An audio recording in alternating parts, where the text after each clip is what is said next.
only days after an incredible US presidential election and an outcome that will have implications all over the world. It's 4 a.m. here in Los Angeles.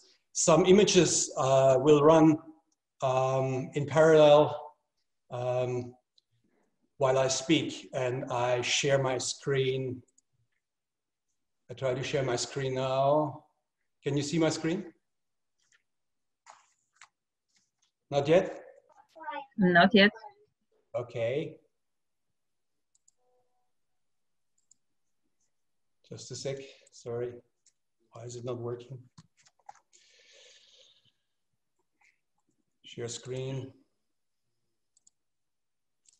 Can you see it now? It's coming, yeah.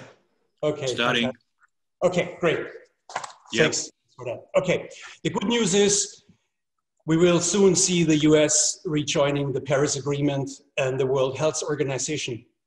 This, of course, is very important as the climate crisis is now rapidly becoming a comprehensive catastrophe that will dwarf the impact of the coronavirus pandemic.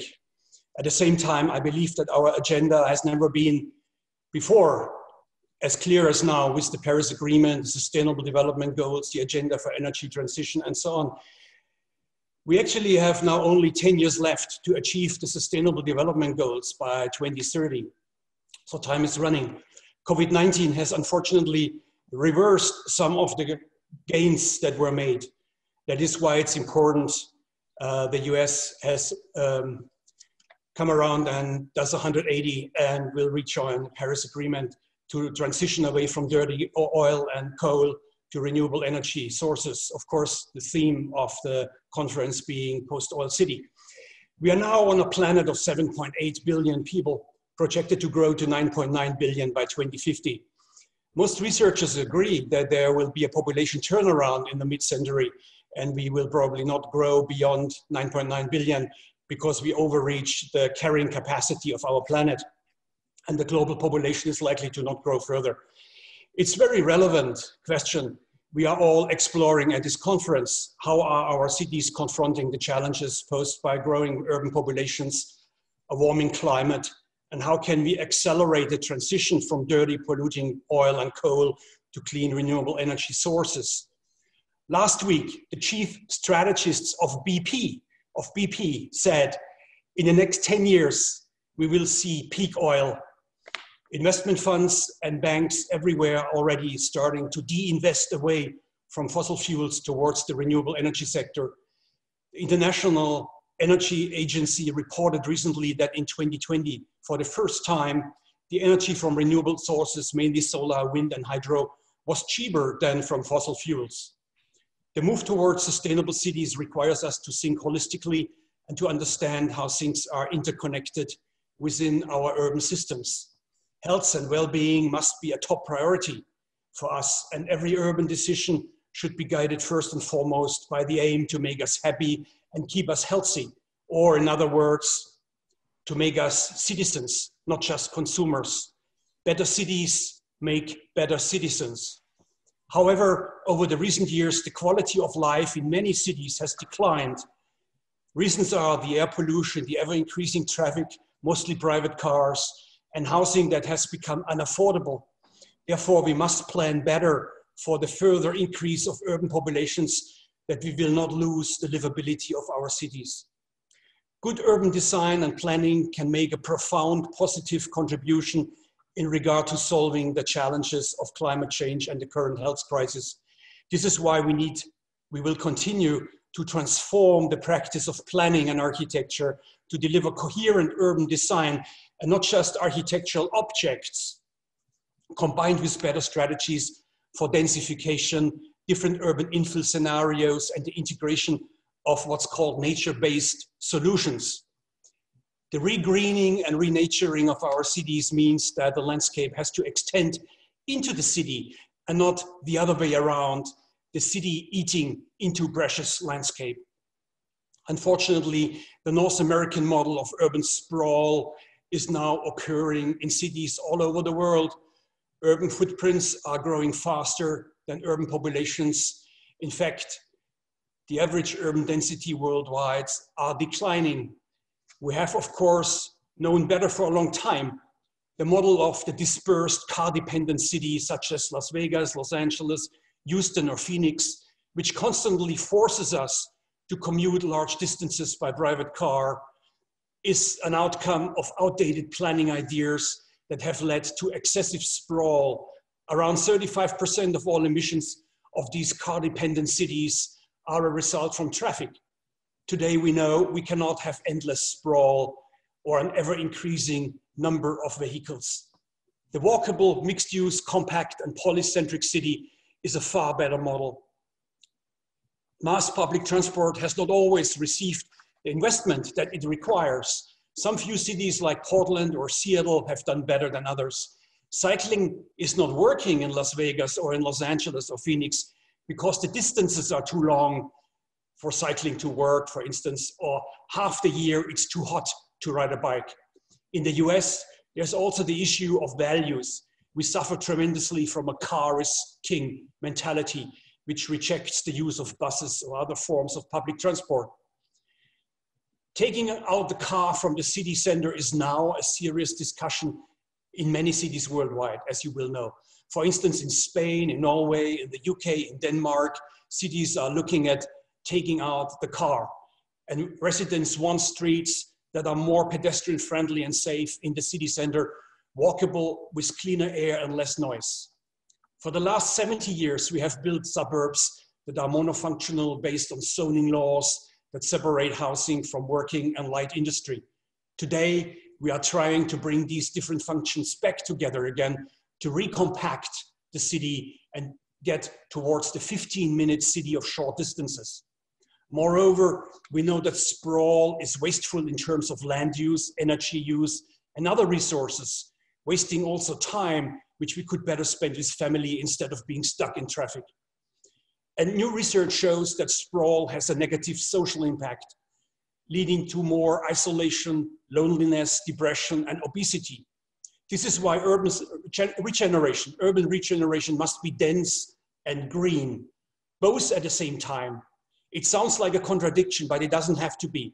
As numerous projects have shown, dense and green is possible. This is not a contradiction. We can have both at the same time. If there is a high quality public space network with sufficient green spaces and trees, the city is mixed use in structure. For example, not a monofunctional suburb or office business park only.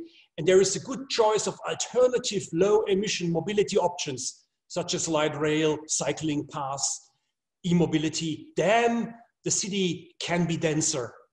Therefore, we need a coordinated plan for 2050 to have more sustainable urbanization models with less sprawl and less asphalt. Urban infill is key. Urban infill with 3 to 4 story walk-up buildings are a viable solution that is now getting more popular even in the US. Moreover, we are looking at building more in areas that are already developed. Instead of increasing the footprint of the city further and further, there are now good housing models of higher density available, which can deliver more affordable housing, and the missing middle, the so-called missing middle housing segment that has the greatest demand. The answer is neither high-rise nor urban sprawl. It is what I have called for the last 25 years and in numerous research articles, making density without high buildings, using the principles of green urbanism. Neither high-rise nor suburban sprawl. I'm an advocate of flexible quality density without high-rise. The secret is to build on the existing infrastructure. So when you have tram lines or bus lines, put your population around these transit corridors, you can get much more efficiency out of the same infrastructure. Transforming and regenerating our existing cities means getting more out of our existing assets. It is smart to accommodate new population in inner city medium density housing along the public transport routes through urban infill, using only 5 to 10% of the inner city land close to public transport nodes to accommodate the growth. This means that one can leave 90% of the land untouched. It's about reducing the problems in cities, not increasing them. With more plants, trees, vegetation, greenery in the city, we will reduce the heat load, the urban heat island effect, as large leaf trees bind the dust, clean the air, and reduce the size of the air condition plant. There are numerous good examples to learn from. For instance, in Sweden, like in Malmö, in Germany, in Denmark, in Melbourne, Australia, very attractive mixed-use housing blocks and cycling paths, where 30–40% of transport is by bike. Green roofs are designed with native plants, with productivity and water saving in mind. Most of our cities could run on 100% renewables by 2030, using solar power and biogas from food waste to power buses. Planners and architects have long advocated for increased density and walkable, compact, mixed-use, transit-oriented development to improve city residents' life, combat sprawl, and mitigate climate change. One challenge is, of course, the high value of land in city centers, the threat of gentrification. Vienna and Berlin have recently issued new legislation to slow down the rapid increase of rents to counteract gentrification. There are methods and instruments to counteract gentrifications. So we must focus on developing innovative models of affordable urban infill to benefit from the many advantages of urban concentration and the mix of usages, making more use of the already existing infrastructure by establishing tight growth boundaries around the city edges. It is the only way to limit sprawl and the ever-increasing distances we need to commute. Growth boundaries. You will ask about COVID-19, about the lessons we have learned over the last 8 months from the spread of the pandemic. What is the future of cities post-COVID-19? What will be the lasting impact from this pandemic? I believe the health crisis caused by the pandemic is also a design crisis. We will need to use design innovation and technology in building design, for example, the introduction of contactless entry doors and elevator buttons. Greater generosity in respect to space standards can surely only be an improvement. For planners and designers, the new requirement for disease-conscious environments suggests the replanning and retrofitting of the existing building stock, including schools, offices, hotels, and airports. High-rise towers have an obvious disadvantage here. If there will be less high-rise towers in future, getting built is at this point still unclear, I believe.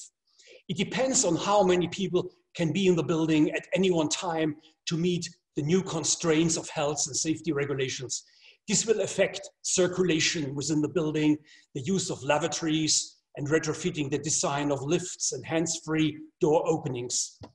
COVID has led to an acceleration of the trends one could already observe, such as the need for home offices and more space for communal areas in apartment blocks. The design and layout of those communal spaces will have to consider social distancing as at least a possibility.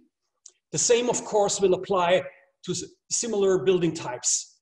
The student hall of residence, the hotel, the youth hostel, and its shared spaces. Does it make sense to have shared spaces in a time of pandemic? Almost certainly not. And the chances of hospitals increasing the number of individual rooms they provide must be increasing. Airport lounges will be redesigned. Also classrooms. We will need larger, bigger schools. Restaurants and public toilets will be redesigned. Overcrowding will need to drop significantly because of the need of social distancing in respect to internal routes and circulation. Concerning housing, I expect that we will see an end of the trend towards micro-accommodation, micro-apartments without balconies, few, and access to a small roof garden or terrace. Those are terrible. And I think the time has come to not build further micro-apartments without balconies or access to small roof gardens or terraces. It can make a real difference when the window is in the right place to catch sunshine and a view, and when there is access to a terrace or small roof garden. There are basic concerns that architects have neglected for too long. At this stage, one can only imagine what this might mean for the tourism industry and property investment market, but it is not necessarily a downside. It may be that the nature of office space, for example, open plan offices, changes to acknowledge the extent to which people spend more time working from home. Other lasting impacts from the pandemic include that people will see smaller towns with less than 30 or 50,000 people population again as more attractive. However, I do not think it will mean the end of large cities. COVID-19 will not reverse urbanization. What has happened is that the pandemic has accelerated these trends that would have happened anyway, such as the trend towards home office, electric vehicles, and online shopping, which is now dominating. Online shopping is dominating, so there is a real threat to the retail areas in our cities. We also see an increased trend towards courtyard buildings that allow for better natural cross-ventilation. In future, we will see more super sustainable buildings with integrated green spaces, vegetation, and a shift towards a more mixed-use walkable city. Green buildings with natural ventilation are not only good for our health, they enable us also to perform better. There is evidence that green spaces in cities, however big or small, contribute to health and well-being. In addition, more repurposing of existing buildings instead of demolition. There is a strong trend towards adaptive reuse of existing structures, which is great as it maintains the embodied energy and urban character.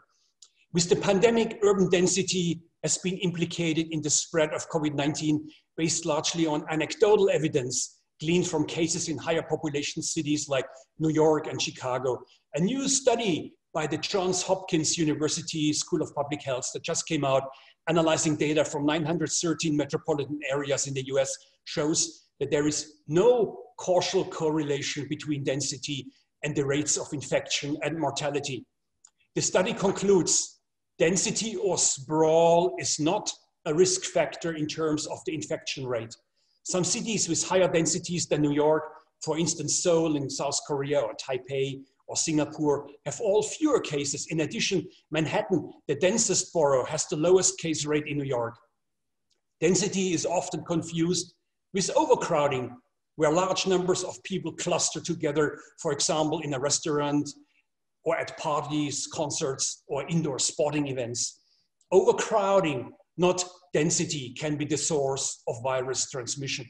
This is the reason why in the US, low density Black and Latino neighborhoods with households overcrowding have been hardest hit by COVID-19. As we move forward, we must not let ourselves be misled by this confusion between density and overcrowding to the detriment of the push for more compact, walkable, and sustainable urbanism as a viable solution to the climate crisis. I come to the end of my keynote. Mindsets and behaviors will need to change if we want sustainable cities. Old mentalities have to give way. As we know, what is unfortunately often missing is the political will and leadership. I think that this is the #1 barrier we need to overcome. Former Vice President Al Gore recently told me that he thinks the biggest barrier is the lack of political will and outdated legislation. He's convinced that this is the #1 barrier. Our agenda has never been this clear. Clearly, climate change is the biggest crisis we are facing, and this challenge will still be with us for long after the coronavirus pandemic is over. I'm looking with optimism and confidence in the bright future we will plan and build. I'm convinced that we will overcome the current challenges with vision and leadership. To resolve the climate crisis, we will act with ambition and lead with conviction. Thank you for the honor to address you all today. I'm wishing you all an enjoyable and fruitful online conference. Thank you. Well, thank you. Thank you very much for your keynote speech, Steffen. It was a real pleasure for us to listen to your insights into all these issues. We very much appreciate your time and all the insights. And now let me introduce the second keynote, who should be already in.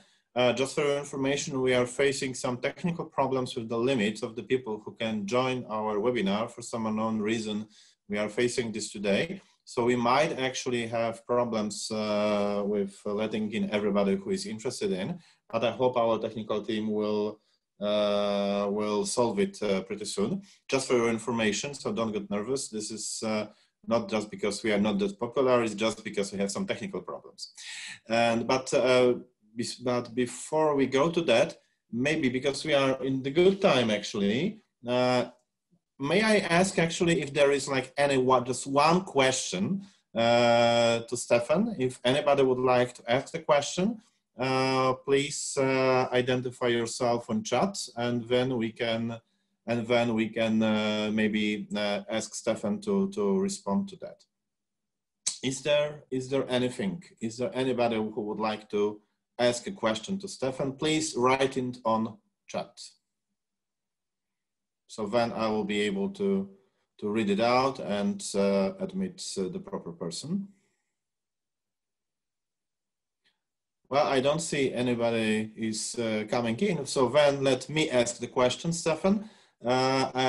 Because it's always, you know, I always have something ready. And the question is, you have been speaking about all these consequences and issues. What will be the consequence for urban design for the inner cities? What would be your reflection on that?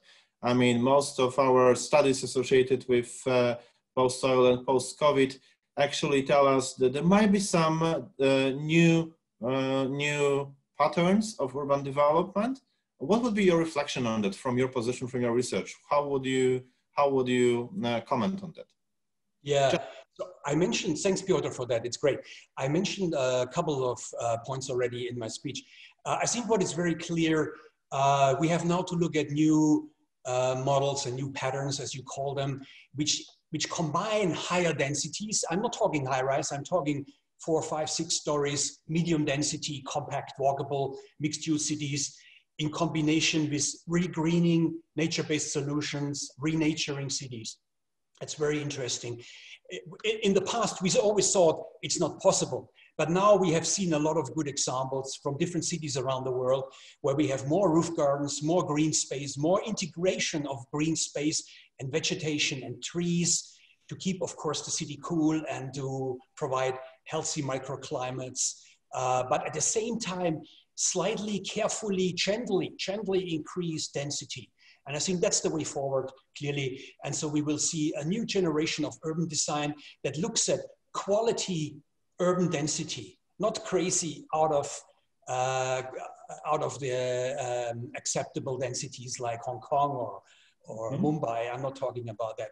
I'm talking about gentle densification in already built up inner city areas that comes along with prefabricated modular buildings that allow for urban infill.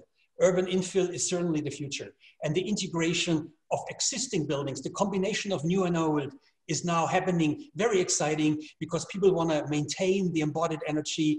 And we all know that the combination of new and old is so much more attractive than just the old or just the new. I think that has become very obvious too. So those are probably the key points that are very exciting in our research we're looking at the moment, and how to introduce this not only to the US cities, but also to China.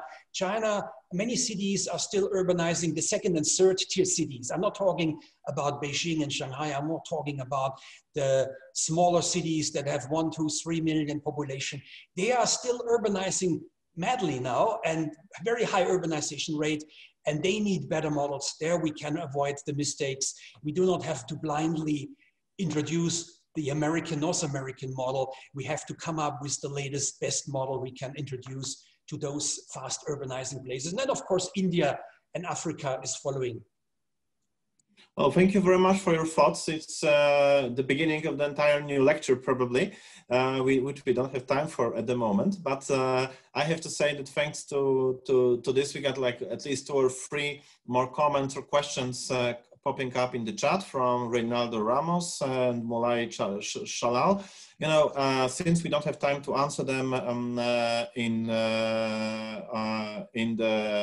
public, so to speak, I mean live. But we can actually communicate in the parallel reality in our chat. So if I can ask you, Steffen, to please, could you respond to the comments and then send it to everyone? So we will have this parallel discussion going on in chat. You know, we are living in the not only virtual reality, but parallel realities right now, 3 of them. So I will do that. Very much once again for your contribution. It was great to see you again. Well, thank you very much. And now let me introduce the second keynote. The second keynote presentation today will be delivered by our honorable guest, Madam Roheyatou Lowe.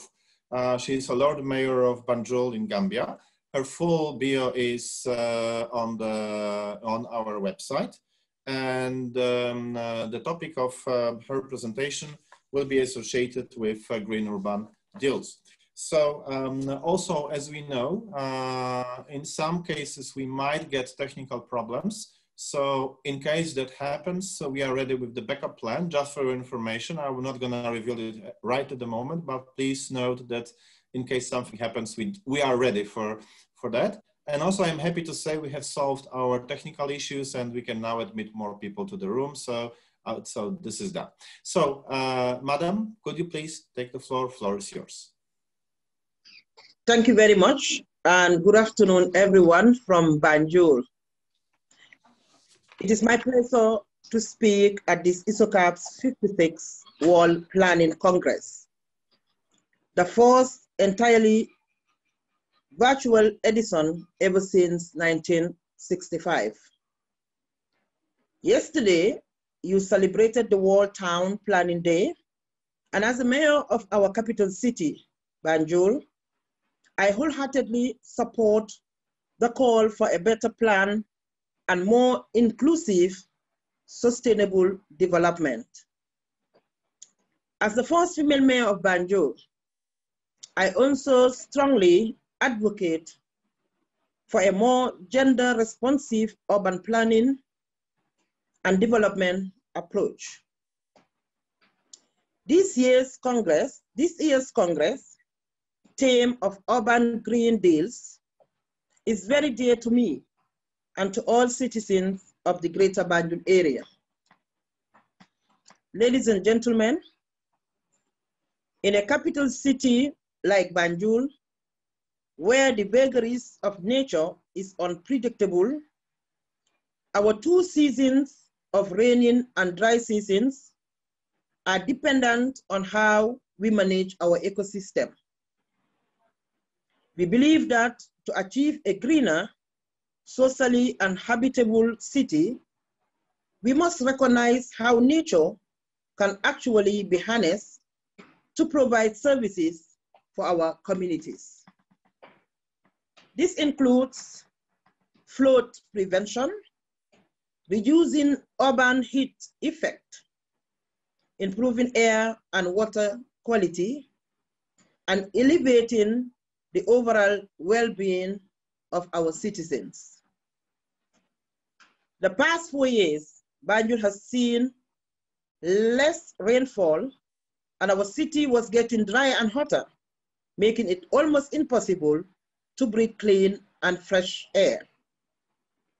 As mayor of the city of Banjul, our approach to water management that protects and restores the natural water cycle has led us to planting more trees and restoring wetlands. Our call for each citizen to plant a tree has yielded great results. This year, Banjul has seen an unprecedented amount of rainfall, and our trees in our streets has provided a canopy along most of our avenues. Ladies and gentlemen, we will all agree that trees breathe life into the world. Literally, that's what they do, and we are in dire need of more trees in our urban environments. Banjul being an island seat right at the mouth of the Atlantic Ocean, the seafront has been subjected to erosion over the years. However, a partnership with the European Union has led to the planting of over 3,000 coconut trees on the coastline, and by year ending 2020, a further 2,000 will be planted, thus mitigating erosion of our beaches. There are many approaches of sustainability, including turning Banjul into a green city. Our approach was focused on specific issues of sustainability. In our case, we put our synergies in striving to lessen the environmental impacts by reducing waste, expanding recycling, lowering emissions, increasing housing density, while expanding open space and encouraging the development of sustainable local businesses. While we celebrate our city going green, our biggest challenge is how to manage the excessive water inundating and our city as a result of the unprecedented rains and the need to plant more trees. I applaud the role of the city planners who were able to map out the areas of concern in our quiz to mitigate the challenges. Our planning method was to engage all stakeholders as well as a forum for citizens. The Citizens Forum served as a channel of communication in helping us plan better and to be able to serve them. Our planners, in consultation with the Citizens Forum, were of the same view that the plans we choose for our landscapes can help offset urban heat effect. From parking lots, by providing shade and cooling down spaces, when we select native plants that naturally thrive in Banjul, they require fewer inputs and provide even greater return on investment. These plants can attract birds, bees, butterflies, and other beneficial insects. In practice, achieving an urban Green Deal, ladies and gentlemen, for Banjul and its growing capacity and its growing capital city region rests on a strategically planned network of natural and semi-natural areas with other environmental features designed and managed to deliver a wide range of ecosystem services, such as water, purification, air quality, space for recreation, and climate mitigation and adaptation.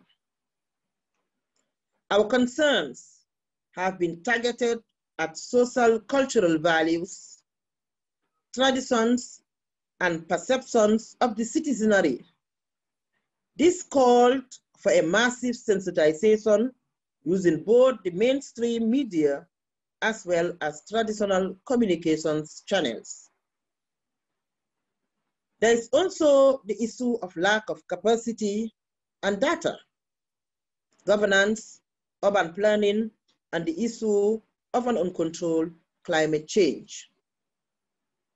Ladies and gentlemen, as we enter into the second wave of the COVID-19 pandemic, it is prudent to highlight some of the major challenges and obstacles that disrupted our efforts both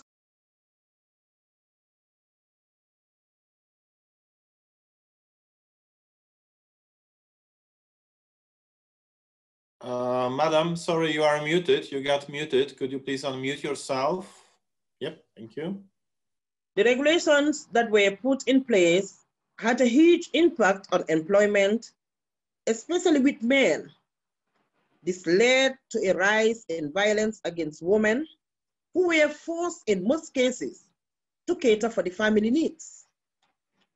As in most African social settings, women are the caretakers of their families, and this includes the elderly and the children, and of course, my humble self as the mayor.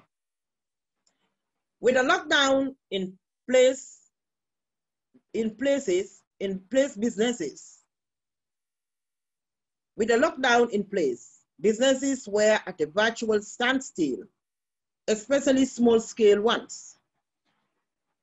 And to be precise here in the Gambia, market women are mostly affected. With the closure of schools, ladies and gentlemen, it means the burden on the women became increasingly a tedious one. There was little money in the hands of the people, and government's intervention in providing food handouts was very limited and unsustainable. After another phenomenon standing in the way to achieving an implementable urban Green Deal for Banjul is the unchecked expansion of the port of Banjul at the expense of the historic district of Banjul. It has led to the eviction of families from their original homes and resettled to other parts of the greater Banjul where they see themselves means to.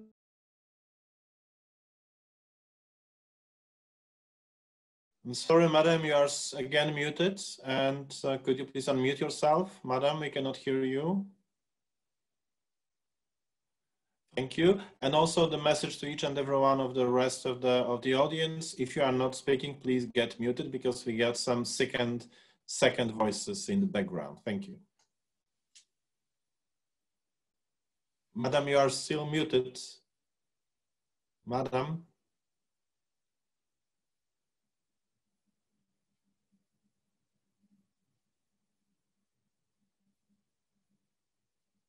We cannot hear you.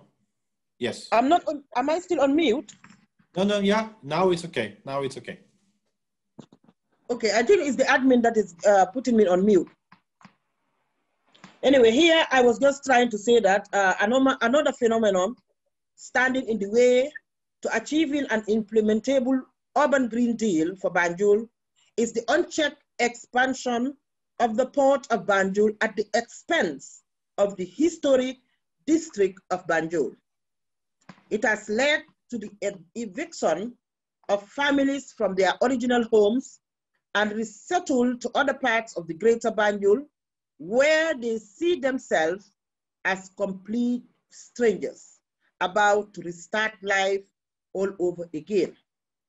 This has resulted to cutting cultural, family, and neighborhood ties of a once vibrant social hub.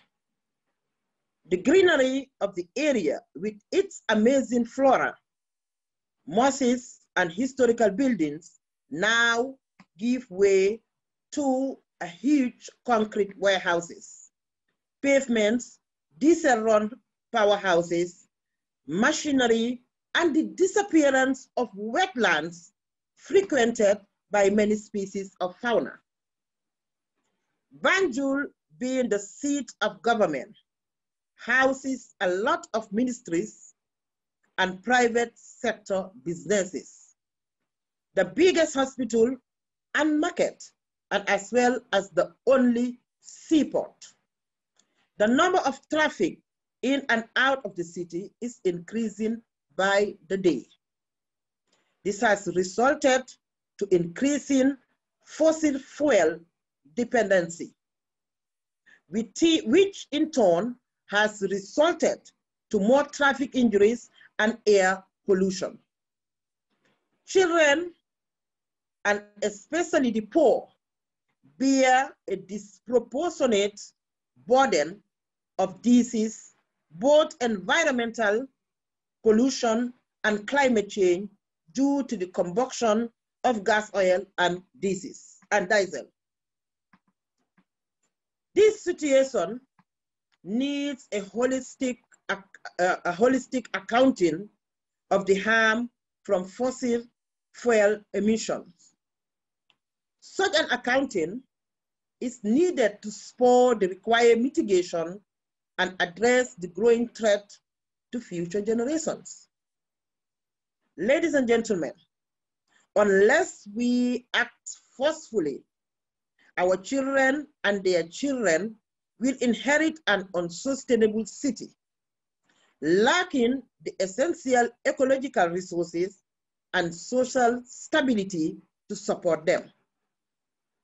In developing cities like Banjul, we are most vulnerable to the impacts of toxic air pollutants as well as carbon dioxide-driven climate change resulting from the combustion of fossil fuel.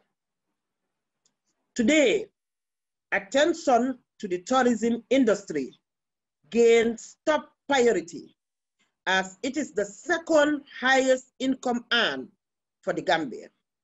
However, what adds to concern are the threats that spread through the industry and development of the different dimensions, especially in the field of the environment. Despite the fact that the industry has improved the environmental management, this should not lead us to forget the negative aspects of tourism on the environment. In the Gambia, we are faced with the adverse effects of the creation of public infrastructure, such as roads, airports, and various facilities, such as resorts, hotels, restaurants, and shops are connected. The negative impacts of tourism development are at the same time destroying environmental resources. Land has become an exorbitant nightmare for the ordinary people as tourists, mostly repeaters, are now seeing the Gambia as a perfect retirement home and are offering high prices for a piece of land. Land degradation, waste, water pollution, noise pollution, destruction of coastal landscapes, and many other items is having a negative consequences of our tourism development. This is leading to unsustainable tourism model, resulting in distorted land values and environmental protection. As you see, we have no shortage of challenges, and urban planning is by far the best way forward to address the challenges, while seizing our territorial opportunities, all within an integrated city regional vision for the next 20 to 30 years.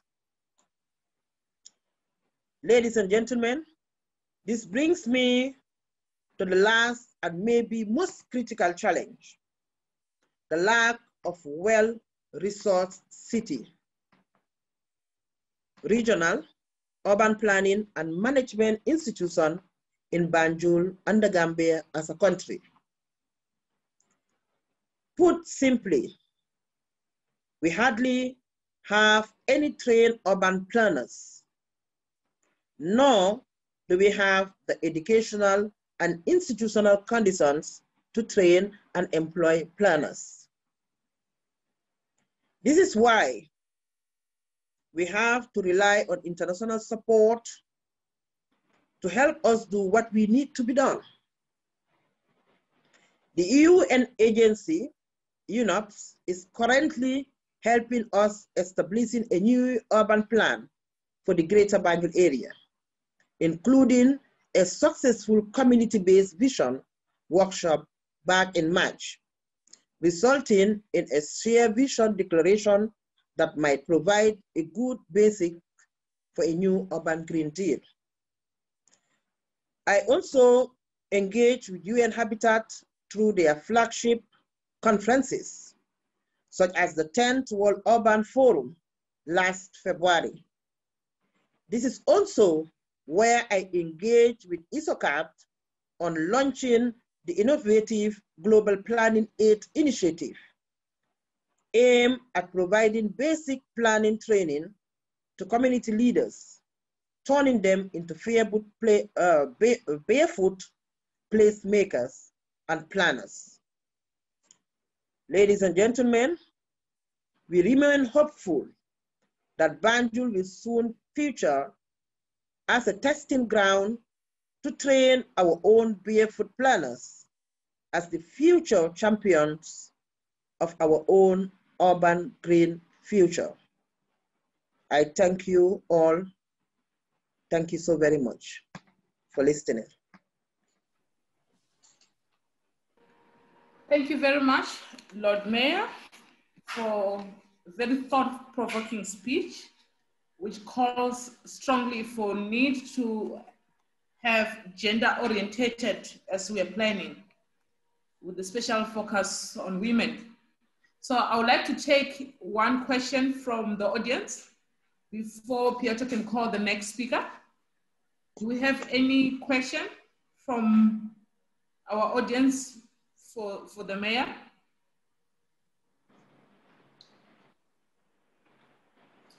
I think we can do exactly in case of Steffen, which means that if there are no questions right now being outspoken, maybe we can ask our honorable guest to stay with us and answer questions which are on chat. So, Madam Lord Mayor, if you are okay with this, please stay with us and please respond to the questions or issues which will be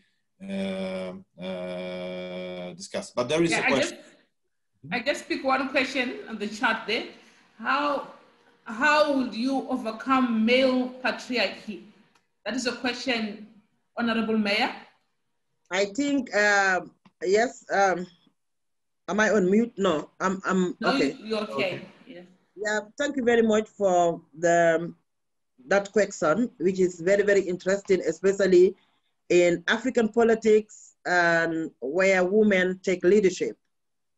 In the Gambia, I will take it in the context of the Gambia, where this question comes almost every day.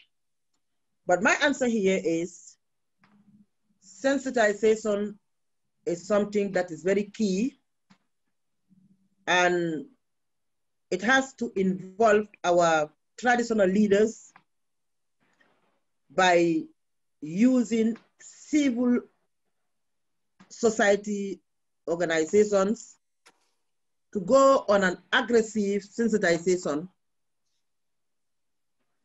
to enable the citizenry to understand that a balanced leadership is what can develop a country. So just to sum it up, this is a question that I appreciate when to come from women of substance, like people that are in the platform here, because it motivates us as a woman ourselves, and it reminds us that we have people that also want to push us in the forefront. For example, in the Gambia, I am the only female mayor out of 8 mayors. And I want to see more women coming to take up leadership, but we cannot do it without an aggressive sensitization. And an aggressive sensitization involves finances. And if you look at the Gambia, for example, there is no budget for civil education, for example. And even where it is, government will be reluctant to take it out because women development, or better say, women in leadership is not a priority for the Gambia. So yes, civil education, aggressive campaign is what can end up the patriarchal whatever. Thank you very much. Thank you very much, Madam Lord Mayor. It was a nice extension, I would say, to that what was actually done before in your speech. I think these are very interesting issues, and also, as it was commented on the chat, these issues are important to most of the African countries, but I would actually say not only to the African countries, even to the European countries. And sometimes I would say, in case of Europe, we have even more problems associated with that. So thank you very much for your insights associated with this. And as we did in case of Professor Lehmann before, if anybody from the audience would like to ask additional question or comment, please feel free to do this in chat. And I sincerely hope Madam Lord Mayor will be with us for a few more minutes to actually respond to these comments. And now let me invite our next speaker today, Professor Bruce Stiftel from School of City and Regional Planning from Georgia Institute of Technology. Bruce kindly agreed to deliver a comment on the prospects of the global climate actions. And again, his full bio is on the website. So Bruce, floor is yours, time for your intervention. Thank you, Piotr.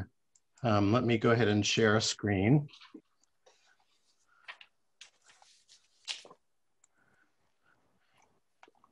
And hopefully everyone can now see my screen.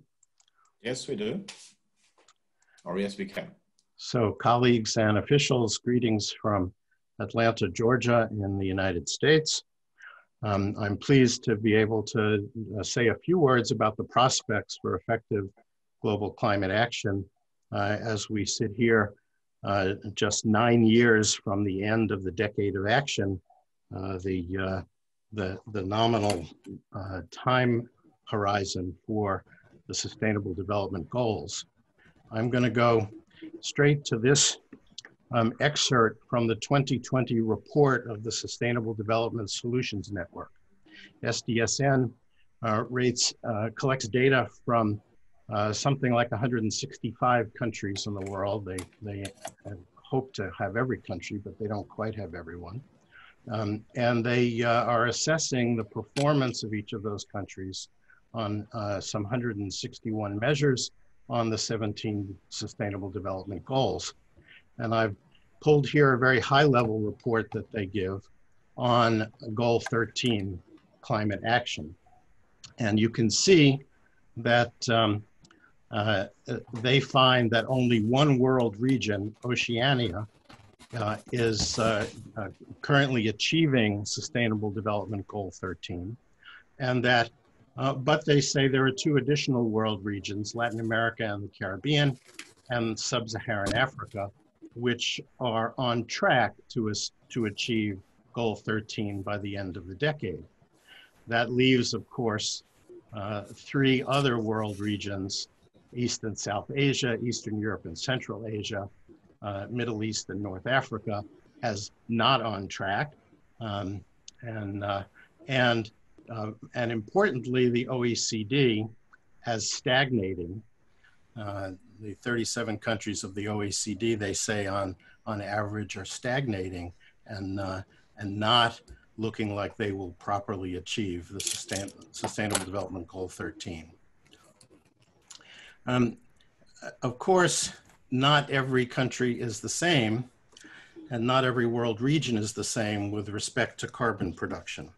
And so this graphic, also drawn from the SDSN report, shows us that China, the United States, and the EU together represent close to 50% of the global performance gap in Goal 13. And that's based on 3 different indicators, which I don't have the time to relate to you. But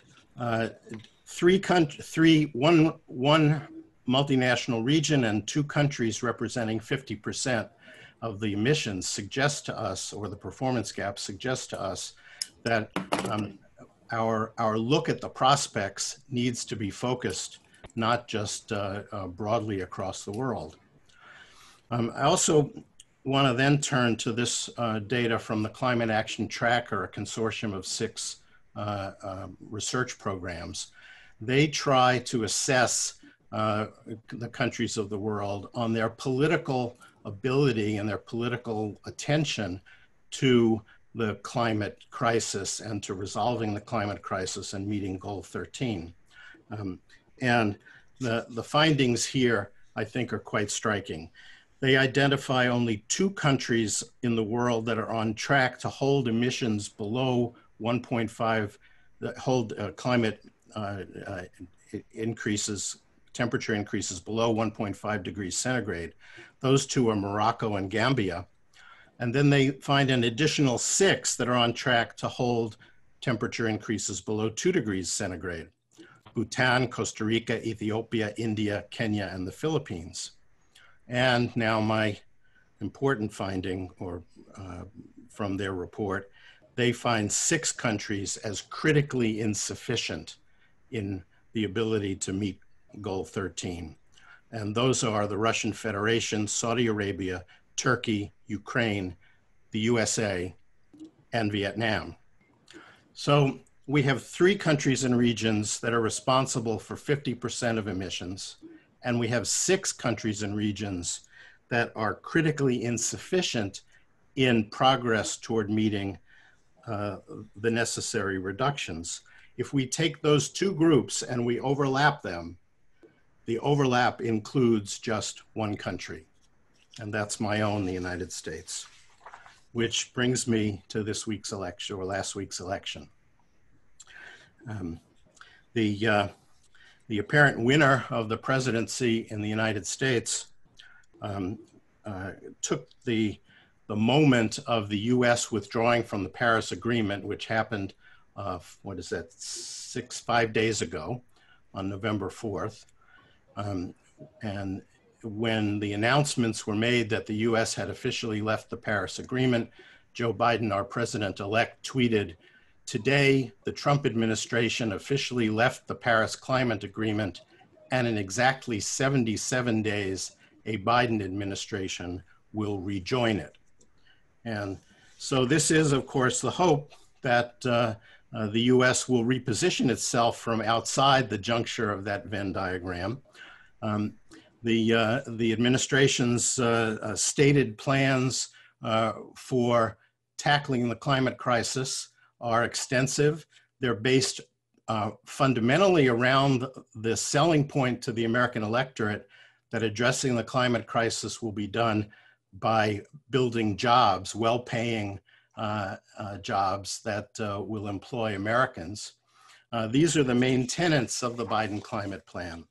It's about creating jobs. It's about investing in innovation. It's about electric vehicles. It's about zero emissions public transit, about producing a carbon-free power sector by 2035, upgrading 6 million buildings to improve energy efficiency, and constructing 1.5 million sustainable housing units. It's driving cost reductions in clean energy technologies, creating climate smart jobs in agriculture, resilience, and conservation, and ensuring environmental justice. It's an ambitious plan. Will it happen? Well, a lot depends on the outcome of our senatorial elections, which are still pending and won't be known until January. But I have to say it's going to be a tough slog. We have an opposition party that doesn't want to do most of these things. The presidency will be able to make many of them happen on their own. The administration has a great deal of authority, certainly undoing executive orders of the last 4 years. But enacting new legislation will depend on building a coalition. And I think there are strong prospects for those coalitions being possible, but there are no guarantees. I do want to also point out that the American institutional structure has not largely been behind this withdrawal from the Paris Agreement. And many of you know about the America's Pledge and the We Are Still In movement. There are 12 Indian tribes, 12 Native American tribes, 10 states, 291 cities and counties, some 2,300 businesses, and almost 1,000 faith-based organizations, 400 colleges, and so on, who have publicly stated that they declare that they will continue to support climate action to meet the Paris Agreement. So we have a government, industry, and civil society who have never agreed to this withdrawal from the Paris Agreement and continue to work towards it.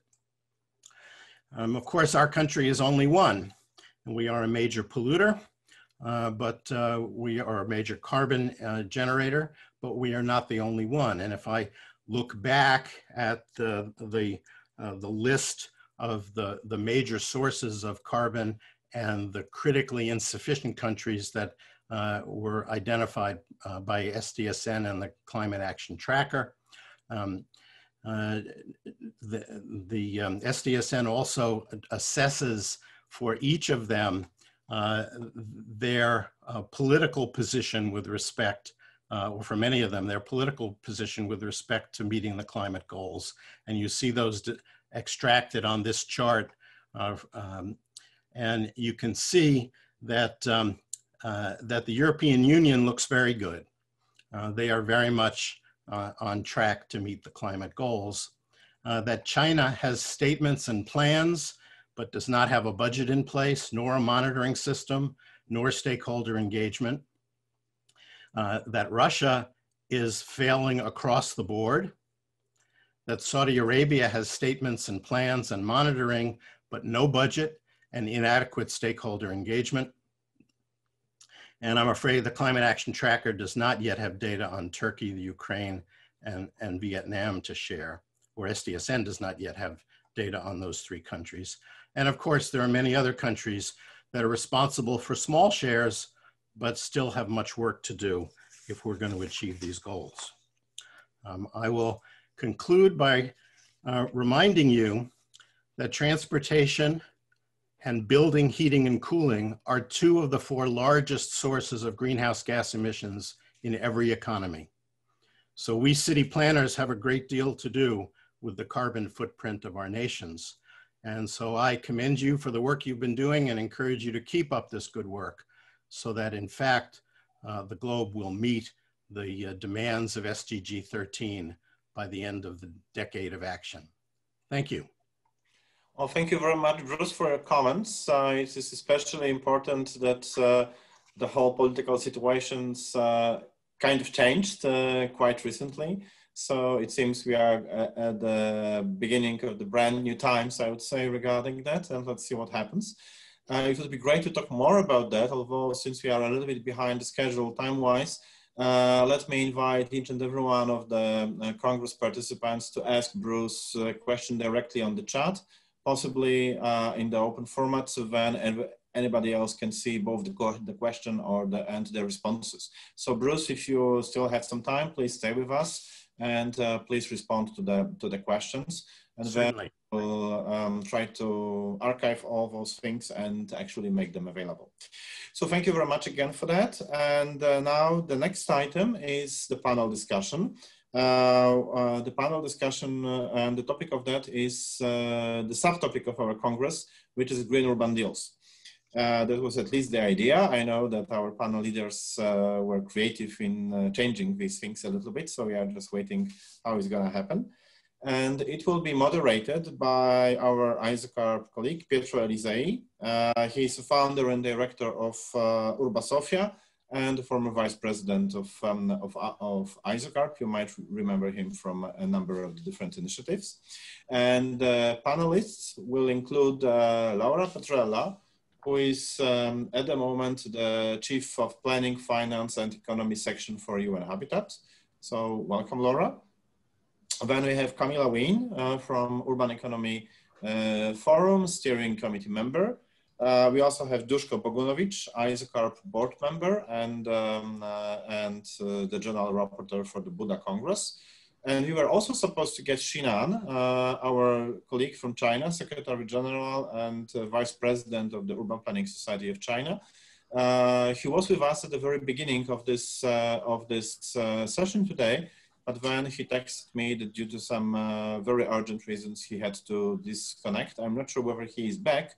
I assume he is not, but let's see. So Pietro, floor is yours. Could you please take it over? Thank you, Piotr. Good afternoon, everyone from Rome. Piotr already was introducing everything about this discussion, so we are going to talk about urban green deals. Urban green deals mean investing in environmental friendly technologies, supporting industry to innovate in environmental techniques, rolling out cleaner, cheaper and healthier forms of private and public transport, decarbonizing the energy sector, ensuring buildings are more energy efficient, and working at international level to improve global environmental standards. But even more, we had a lot of incredibly interesting inputs this afternoon from the previous presentation, but now it's time to discuss. And I have 3 questions for our panelists. I start with the first question that is connecting more to the governance of the urban green deals. And my first question is starting from Camilla and then Laura and Dushko. The first question is, to what extent shall the local urban green deals be crafted individually? Or is there a room for joint planning and implementation at the global level? Please, Camilla, the floor is to you. You have 2 minutes for answering, so 2 minutes each of you. Thank you very much.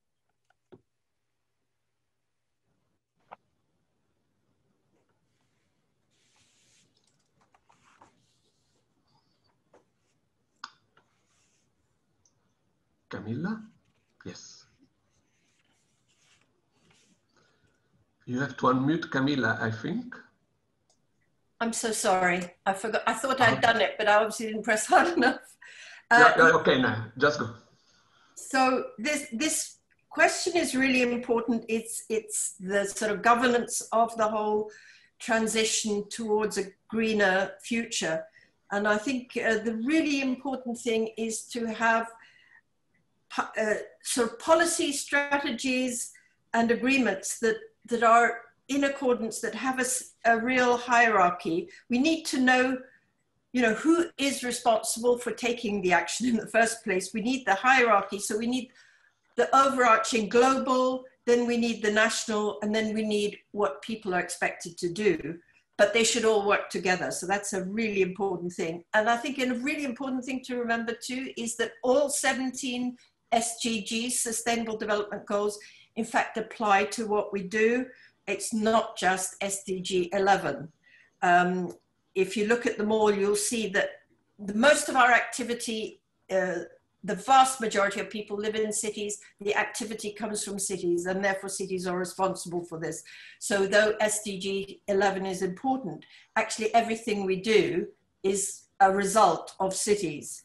And these different policies and strategies need to be cross-cutting. So we need to know that when we're looking at one particular aspect, we are actually also, we're not going against other policies, but we're hopefully at the same time improving other priorities and targets. So for example, if we were to fix transport, it's got to be equitable for planet and for people. So we need to think about social inclusion, we need to think about environment, we need to think about opportunities. I think that's probably my 2 minutes up for now. Thank you, Camilla. And Laura, please, Laura Petrella from UNLV. Yes. Yes, I hope you can hear me. Yes, good afternoon. So yes, I think this question is important, and it is timely, let's say, as we see or we hope that the action on the climate change is moving a gear up, let's say. And I think the concept of green deals is very useful for that matter, for that moving into action. I think the presentation has shown that there is quite a lot of knowledge and understanding about what needs to be done, and I think across different geographies and regions and actors. So I wanted just to stress that I believe at the global level we have important frameworks that are relevant. One is the new urban agenda, and I think it has a lot of content that is very relevant for the urban green deals. as it's been mentioned, the SDG, and that is why we are also looking at this Congress in the framework of the Decade of Action. No? I think that that was the idea. And finally, we have the Paris Agreement on climate, and I think that's really the tool that we can use actually to keep to make governments accountable at that level. So I think the urban Green Deals actually can build on those targets and commitment that are coming from these frameworks. There is a process of reporting. I think Bruce has shown some of the final outcomes of that reporting processes, but that is something that provides a lot of impetus, I think, also at the national level and even at the local level to do the right thing. So I think it has an important. It's very important that we trickle this down to the local level. What I am a little bit concerned is that a lot of these discussions are not necessarily urban or spatial as such. So I think here there is a role for the planners and for the city leaders to bring that dimension in. Still is quite a work that needs to be done. Also the local context are very important. So how do we ensure the local ownership and the local processes? I think on this we have been talking about participatory processes that need to inform the choices and also the content. And so I think this bottom up and top down needs to actually be really the approach finally of the urban Green Deals going forward, if we are looking for a governance framework, let's say. I think that's what I wanted to say.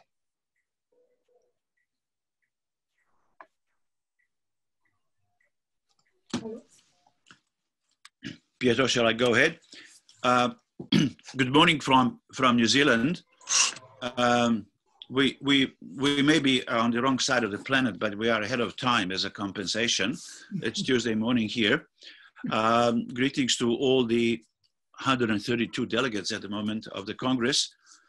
In answering this question, I would be tempted to say no. Cities, each city knows best their own problems and their own conditions, and therefore they should look after themselves and prepare their own urban green deals. However, I take some clues from the Lord Mayor's Madame Roheyatou Lowe from Banjul. I take some clues from her talk, which really moved me. She acknowledged the vagaries of nature as unpredictable and therefore dangerous. And then she also acknowledged that we must recognize how nature can be actually harnessed to provide services. So clearly in Banjul, they know very well what their risks are and what their opportunities are. However, after she mentioned various aspects of the situation, such as gender issues, poverty, dependence on tourism, and so on, at the end, at the end of her talk, she made it very clear that the most critical challenge for Banjul is lack of planners and institutions that train them. And then she said that Habitat is already helping there and that ISOCARP may help in future. And that obviously the international assistance in this situation is very important. So looking at this, I would say it is important that there is some kind of a global framework that should be a global program of coordinating and learning and educating planners with respect to the urban green deals, and that this really should be a collaborative global effort rather than each city or each nation working for themselves. Thank you. Thank you, Dushko. Sorry, I was a little bit disconnected. let's go to the second question that is more related to government, and we will start with Laura. How shall the development of these urban green deals be influenced by current politics?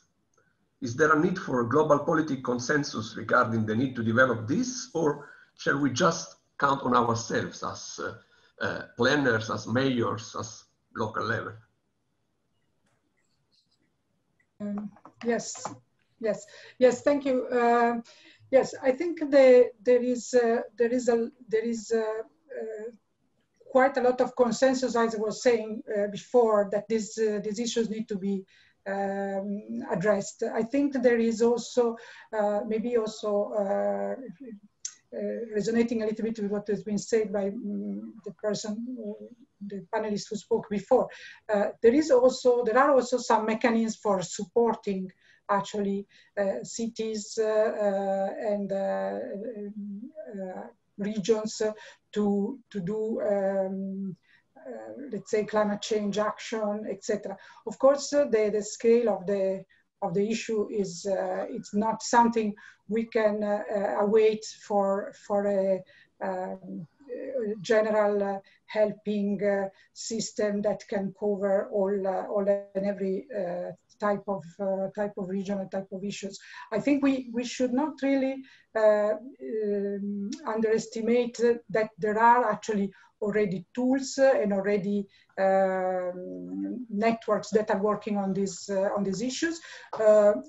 I think the one thing that is probably needed, we need to adjust them or let's say help as international community to adapt and make them more relevant for the local action. Actually, we are, for instance, talking in this Congress about the international guidelines on urban and territorial planning. They have been already the basis for a lot of work, for instance, on integrating health in urban and territorial planning. I think they should be also a reference for working on integrating climate concerns in the same in urban and territorial planning. We have also tools for assessing projects that can be used around the SDGs, for instance, in particular, that can be very useful to review projects and ensure all the possible co-benefits around climate action, which I think is also a very important point. The mayor was very focused on. I mean, that we are dealing with climate not only to deal with natural phenomena, but also with the social and economic consequences and interrelation. So I think overall we are. I think the effort has to be more prepared and more capable to do this work at the local level, network and an exchange at the global level, and actually held accountable national level decision and also international decision makers to make it, to enable this work to happen much more effectively. I don't think we can handle climate in isolation. Actually, that's the good-willing nations are already doing maybe their part, but it's not enough. Thank you. Thank you, Laura. And Dushko, what is your opinion about that? Is politics helping? Yes, thank you, Pietro. Well, planning, of course, always takes place in a political context, in a political environment. So we cannot work. We cannot be effective. We can work, but we cannot be effective without political support. And on the face of it, you could say, especially after the American elections, the political support is there. European Union perhaps leads.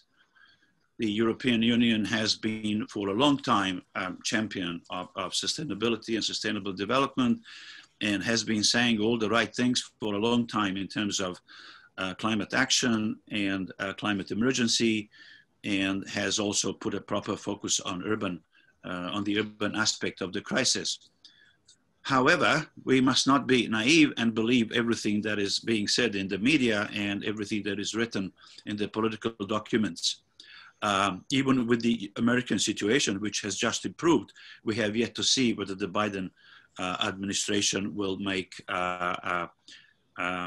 really significant moves in that direction. China, another important player, has been saying the right things as well, and is doing a lot indeed. So that's I think a mostly positive example. Even Russia has recently, I think as of last week, the President Putin has said something about climate being a serious matter. But again, we have yet to see real action. Here in New Zealand, I would like to say that we have also had recently election and re-elected a Labour government that does care about climate, and indeed actually has included the Labour Party, although winning the election with a full majority, has included the Green Party into its government. So we probably have got one of the most progressive governments in the world at the moment in New Zealand with respect to climate action. But I still would like to hear the word urban more often in the government's pronouncements. And I think the same applies to the rest of the world. So to what degree our politicians who generally support climate action, to what degree they understand that the problem is largely urban, and to what degree they want to involve planning and properly resource it to enact the action, we have yet to see. So I remain somewhat a suspect or cynical about it. I think we as planners actually need to prod politicians to understand that largely climate action is actually about the urban context and about planning as the key instrument to improve the urban context. Thank you. Thank you. Thank you, Dushko. And Camilla? Yes, so I think that one of the key things is that we do need a paradigm change, and that's a behavior change. And it's at two levels. I think for politicians, how do we persuade politicians to actually prioritize climate change and Green Deal initiatives over and above perhaps the pledges they made to get elected? So that they're often going to find themselves in a conflict. I promised to do something, but actually now I've got to do something else. And the other issue is for people to understand that everybody can do their bit, however small. So it's not only that they can do, but they really must do. So how do we actually make people understand that they are in this as well? They are part of the solution and that they must do their bit, and that we are all in this together, ultimately. I think there are some other issues as well. Excuse me, I've got a sore throat. The importance of collaboration. I think climate change knows no boundaries, neither physical, psychological, or professional. It's just happening. So we do need collaboration across all aspects of the professions. And particularly in policy making, I think one of the interesting things is with the European New Green Deal is that actually not only was it the EU, but they also brought in Norway and Iceland who have supported it. So that sort of collaboration beyond our notional borders, I think is a very important thing that we're going forward. And I think another thing that's also very important is values. We need to have an enshrined in our Green Deals what our values are. And we need to understand that fundamentally those values have to be about equity for people and for the planet. So it's balancing those two things. In terms of professions, I think, God almighty, we need to get out of silos. Probably the last half a century has been about specialisms in particular fields, which has been very difficult to get sensible conversations going often. So I think we need to break down and integrate planners, architects, engineers, environmentalists all together. We really do need a proper new profession that is urbanists who understand all the aspects. They may not be specialists in everything, but at least can understand and tie together and make sure that certain things don't get forgotten about. The politics, I mean, I mentioned already about sort of things. I think COVID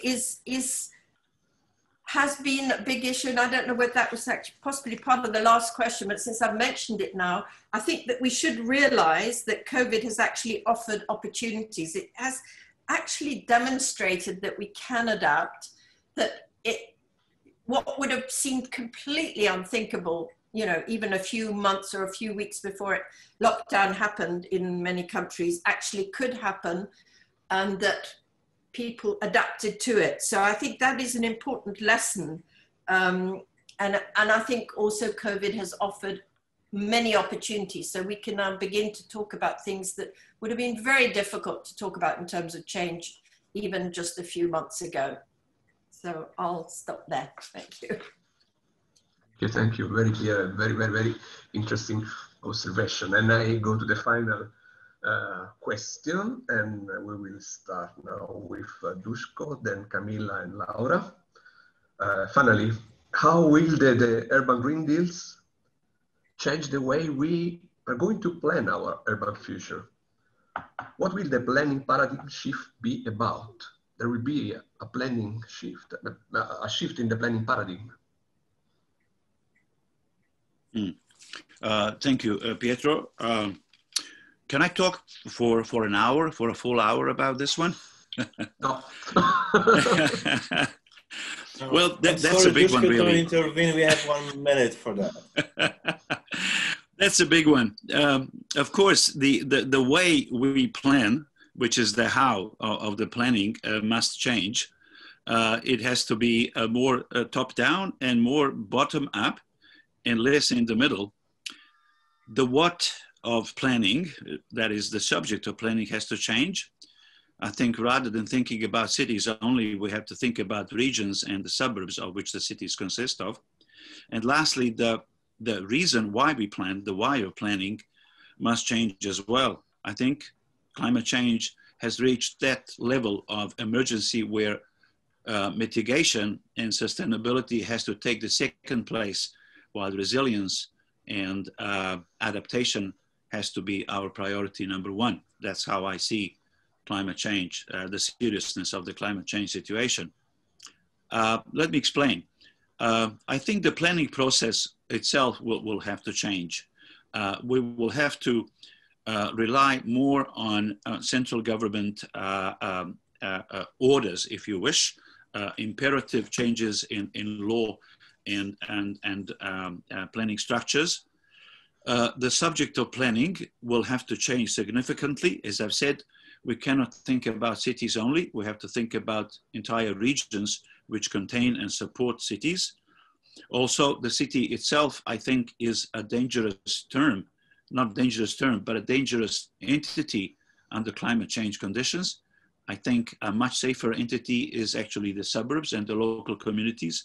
So we will have to think more about cities as collections of neighborhoods and suburbs, which are more likely to be self-sufficient and self-sustainable. We have to think less about mobility and more about the total metabolism of the city.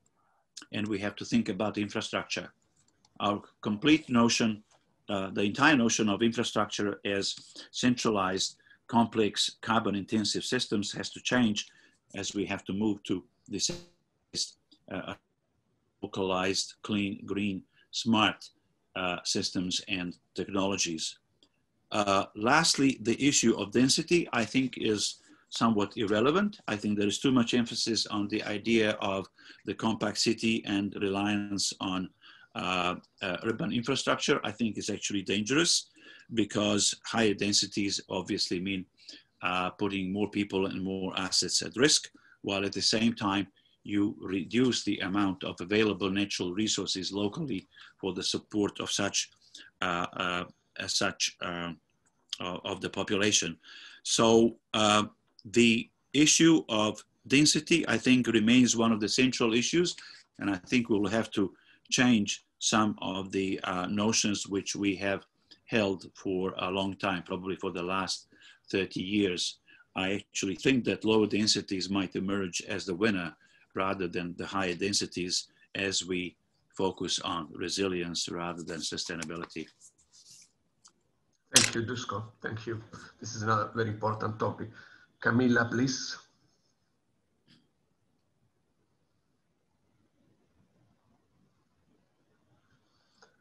Unmute yourself, Camilla. We cannot hear you. Sorry about that. God, I keep doing that. I beg your pardon. It's working. It's working.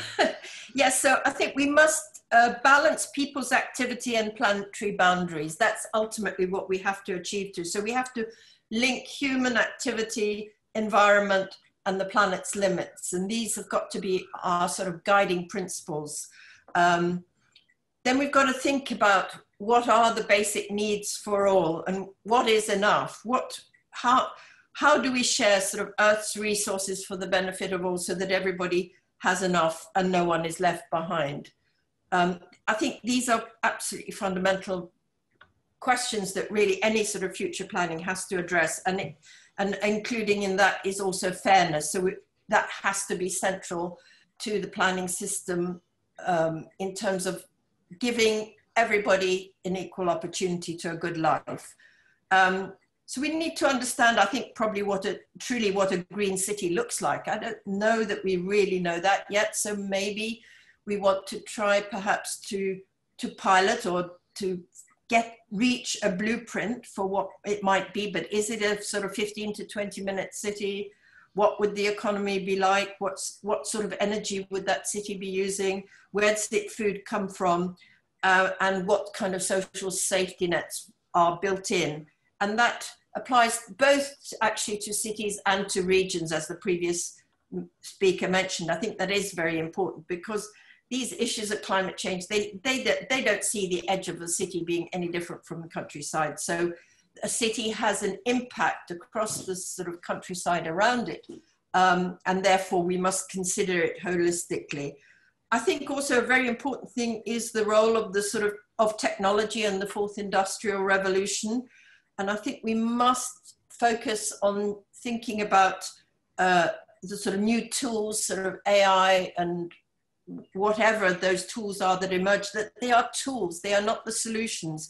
And we must keep that constantly in mind because too often sort of new gadgets are seen as the answer to everything. They're not. They're just going to help us to do better things better. And we do need to be site responsive and flexible. I think that is really, really important. And the last point I'd like to make is that it is going to cost money. It's going to be very expensive. So we have to think about how we reassign our budgets. Climate change mitigation and action has to be one of the most important things. The EU Green Deal has got a horizon of 2050, but the reality is what all the sort of experts are telling us is that we've really only got a decade before things start becoming irreversible. So this is a huge priority and we need to throw money at it rather than throwing money at other things that perhaps are less important. This is the most important thing for the next decade. That's me for now. Thank you. Thank you, Camilla. Laura, very, very short. That's an impossible request. No, I'll try to be short, but I want also to respond to something that has been said. First of all, I agree the planning will need to be more systemic in its approach and cut across sectors and disciplines. And also, I think the integration of scales will be really important across the regional, the urban, and the site. We will have to close the loops and do innovation at all these different scales. The other thing I wanted to say is that I see the importance of not letting the new Green Deals be led only by economists and by environmentalists. I think we need planners in that equation and capacity for planners to to sit in that table would be very, very important, because the spatial model of this new economy and these new systems, as somebody was already saying, is not yet there. No, it's not yet clear. And there is a lot of possibility to get it wrong also. I think performance-based design and planning will need to be revisited and adapted, because the parameters and the targets are changing, and this is a very interesting, very technical discussion.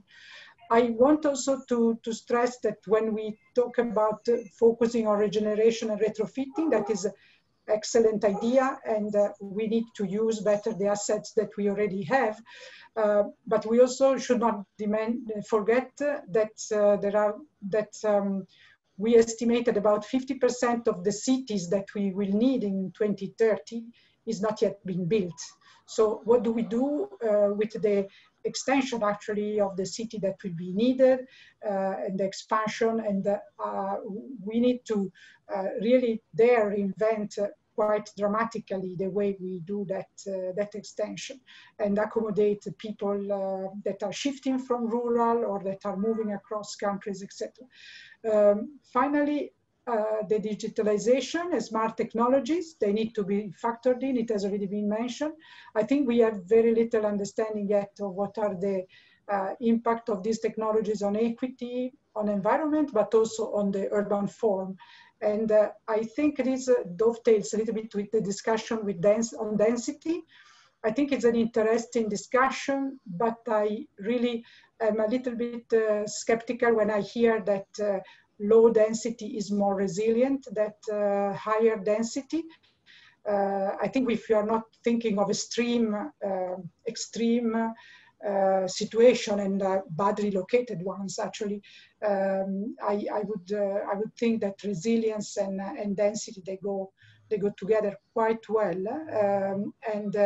Actually, the benefits of density on environmental aspect are also so much bigger. So I think we need to be really, maybe is the opportunity to have this discussion without getting too fast into some models that are maybe appealing, but not really viable in reality.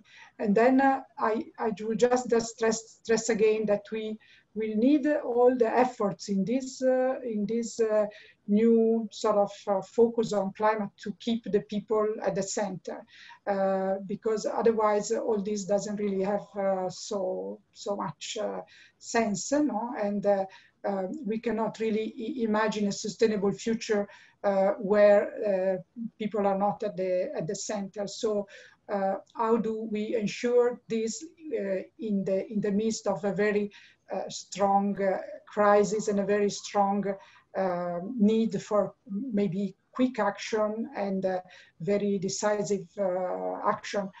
It's a very big challenge, actually. Thank you. Thank you, Laura. Thank you. I mean, thank you all three panelists, because you were providing us with a lot of food for thinking, a lot of content. Piotr, give me just 20 seconds to resume. No, okay, but I will take them. So we are friends. We have the general frame. We have the global urban agenda. We have the Paris Agreement.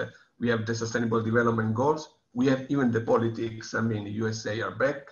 Europe is continuing to investing on Green Deal. Now there is a big program with the Horizon 2020, a lot of money. So new budget for Green Deal. China is doing a lot. Even Russia is collaborating. And then we have to be creative at very local level with cities and rethinking high density, low density, interesting discussion, the 15 million city, the food economy, and to have an integrated territorial approach. So being cross-cutting at local level and on the vertical level of governance. I try to resume all the beautiful things you said. Thank you very much. Piotr? Thank you very much, Pietro, and the panelists for very constructive discussions and important questions were raised. Just one thing just struck me is the issue around what is this Green Deal city we're talking about? How does it look like? And I think Camilla raised this. So I think there's some of the questions that we might want some answers. So I'm therefore inviting all the attendants, all attendees, participants here to join our team, the panelists, and gather town, so then you can have some engagement with them because we don't have enough time. I think that will be important.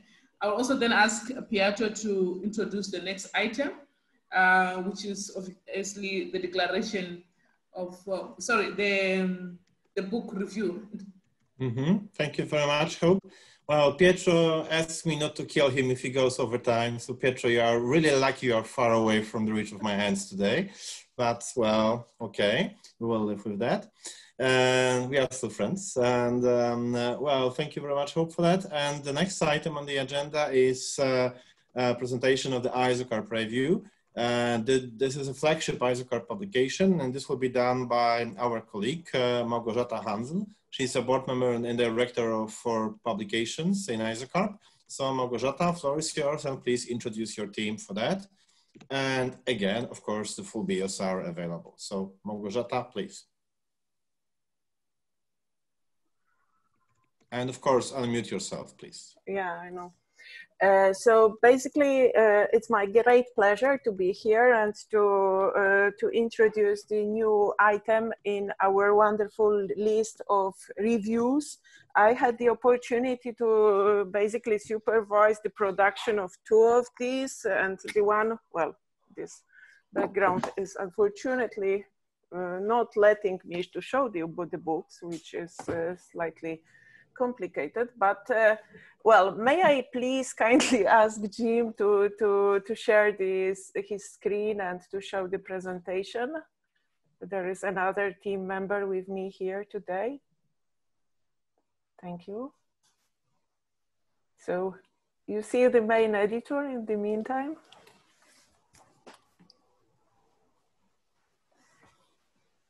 Okay, so I'm going to talk about this volume 16. We have changed the title to fully render the actual well, value of this wonderful collection of planning practice, which is a sort of, let's say, key publication of ISOCARP for years already. Let me introduce the team. Next to Jim Rayleigh, with whom, if you publish with review, you would be both polishing, he would be both polishing your text and editing them. Next to him, there is Mahak Agrawal from India, who organizes everything, who is very diligent dealing with content, and our graphic designer Ricardo Mora, who is also with us here as far as I see, and he prepares all these beautiful graphics which we are going to see in a minute. The current issue, it consists, it's organized into 3 sections. The first one features the case studies. There are in total 14 articles in this section. Next one, please. In the section 2, there are some more comprehensive policies and also a bit of urban planning theory, which you might, I hope, enjoy. And finally, the section 3 features 3 more specific articles or some specific policies. And now let me introduce you to listen to a bit of music and to admire wonderful slides, please.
Unmute yourself. Yeah. So where to find ISOCARP Review 16? Next slide, please. For the Congress attendees, it's available in the Congress website. You just click on About ISOCARP and the last item in the list is Review. And there you just click on the photograph and you might download the PDF. This is the first thing. If you want the printed version, I have got here the previous, but well, nevertheless, you can order it. There is a form in the previous slide, and also I see Anna has just pasted the link to the chat. It will be also available, I think it already is, in the ISOCARP shop both for Congress attendees and other ISOCARP members. Next slide, please. Looking forward, I would like also to invite everybody here to another session about the Review 16, which will be held on February the 2nd, well, next year. Well, it's going to be the discussion, a panel discussion with the authors. Well, we considered it impossible to cover during such short time, so basically, we would like to welcome you to this other session. Well, and finally, I'd like to, if you want to connect the review team, please don't hesitate to write to this email. And finally, I'd like to welcome Federico to show us this published issue. I haven't yet got the physical copy. Thank you, Malgorzata. I hope you can all hear me, and most of all that you can see the very first printed copy of the new volume 16. We have it here at the Secretariat, ISOCARP Secretariat here in The Hague in the Netherlands. Of course, the effect is quite different from the scrolling an ebook, and let me say that it's as a first impression is a very nicely done product. So thank you very much, and our compliments to the review team. As it was mentioned already, you find a dedicated page on the Congress website where you can download the ebook. You can also, and if you want, by filling a simple form, you can directly receive a printed copy of this book at your place. There are all the instructions and the indication and information to follow, and do not hesitate to contact us in case of questions. You see the link in the Zoom chat. Last but not least, the ebook is also available on Gather Town. So when you're later walking around virtually, save some time and take a look at the review, at the new edition. Thank you very much. Thank you, Federico. Yeah. Well, thank you so much, Malgorzata and the entire team for presenting this. I'm very, very, very happy that this whole line of ISOCARP publications being continued, and that actually, despite all the problems with COVID and this year's situation, that actually we are able to get this fantastic publication. So a big applause to the entire team. Thank you very much for doing that. And also a big request for each and every one of the Congress participants, please go get your copy. And also if you want a printed version, please download that. Now the next item on the agenda, which is ISOCARP Awards. We usually did that during the Congress dinner, but since we are not having at least the traditional format of the Congress dinner this year, we might get something different instead, but time will come for you to learn. Is that actually we are actually gonna get the ISOCARP Awards to be presented today traditionally by ISOCARP board member and responsible for awards and communication and marketing. So this will be Anna Peric. Anna, floor is yours. Thank you very much. Thanks a lot. So I will just share my screen now. Actually, I think, Piotr, it will be much better than during the dinner.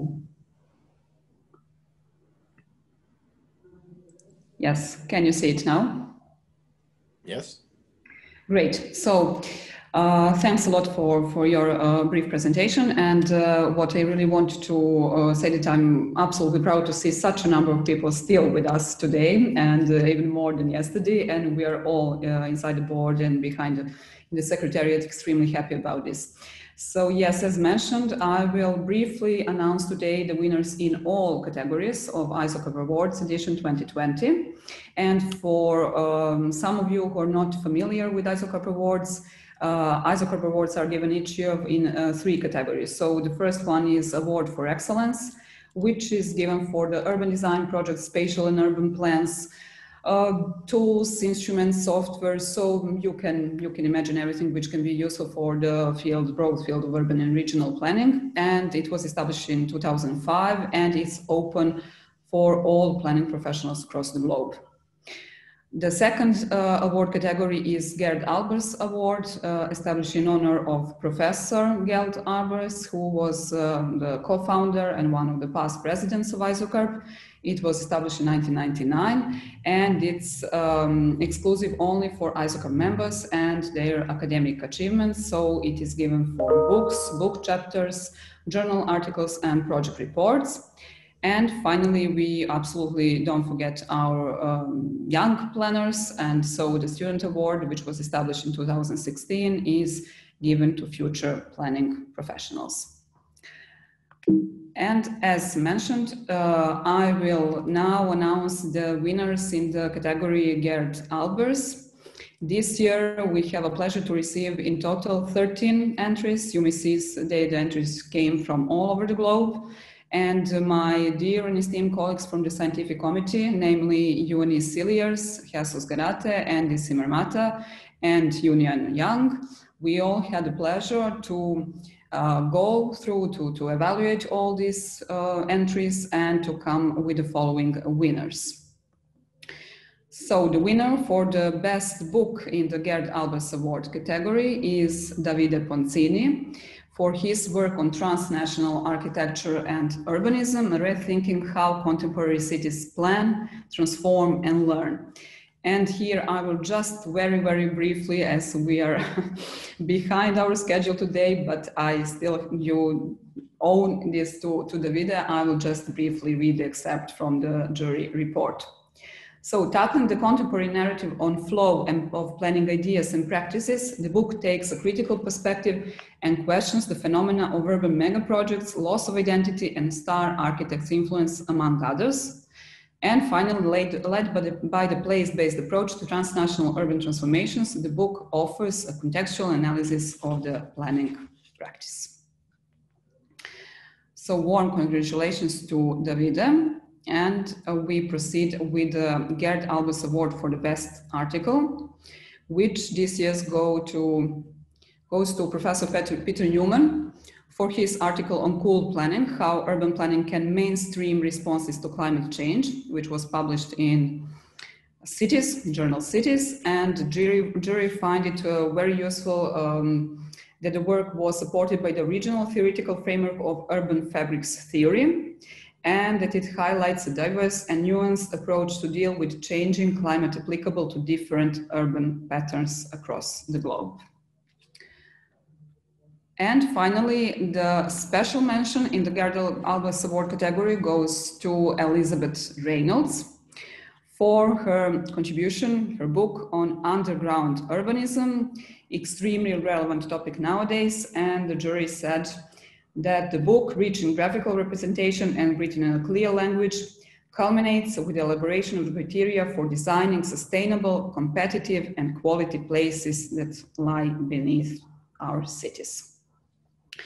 So in this very moment, I just want to announce that we will have a special session in December, which will be devoted only to the presentation of the Gerd Albers Award winners and also the student winners. And when we speak about the students, this year we received a record number of 26 entries from really all across the globe, and my dear colleagues, Rowe Bingle, Divya Chopra, Malgorzata Hanzl, Nasim Iramanesh, and Mekha Kadrawal had the pleasure to bestow the awards as is, so 2 winners and 5 special mentions. The winning entries are authored by Rembo Hamdan and Jose David Heras Barros. I'm so glad to have you today with us for their work on placemaking and rebuilding collective identity in Calabria in South Italy. They are coming from the Politecnico di Milano. And another winner coming from India is Shaurya Chauhan for this urban open source. The special mentions go to Nikhil Shah from New Delhi University for the work on ecological urban commons. From the same university is coming Shubait Bakshi and he's awarded for his book Equitable Urbanism. Colleagues led by Ashley Akshay from also Politecnico di Milano are awarded for their project on Grand Canal in Ravenna. Yu Hong from the Catholic University of Leuven was awarded for the refabricating Taichung's productive landscape. And finally, the colleagues from Bandung, from Indonesia, led by Amanda Dian Vidyasti, were awarded for the sanitation management system in urban informal settlements in Bandung. Okay. So once again, I repeat, we will have the special session for Gerd Albrecht winners and student winners on the 10th of December. And now we proceed with the central part, which is about the announcement in the category Award for Excellence, where this year we received 12 entries, and the colleagues, the jury composed by Khaled Abdelatif Abdelwahab Alwahab, Pietro Elisei, Haris Piplash, and led by the jury president Kate Holmquist, decided to bestow 2 awards for the Grand Award, 2 Grand Awards and 2 Merit Awards. So the first Grand Award goes to Arup and the Planning Department of the Hong Kong government for the entry entitled Development of a Common Spatial Data Infrastructure Built Environment Application Framework Feasibility Study. We unfortunately don't have Arup colleagues today with us, but they have sent us their pre-recorded video. And I think now we can play this one and enjoy in seeing this first winning Grand Award entry. Hello everyone, my name is Bruce Zhong, Director and City Advisory Leader of Arup Hong Kong. We are much honored to be awarded the Grand Award for Excellence for the project of Built Environment Application Platform under the Common Spatial Data Infrastructure, namely CSDI BEAP for Hong Kong. I'm the study manager of this 2 years project. In the following presentation, I would like to introduce this project to you and highlight the key applications and features of BEAP.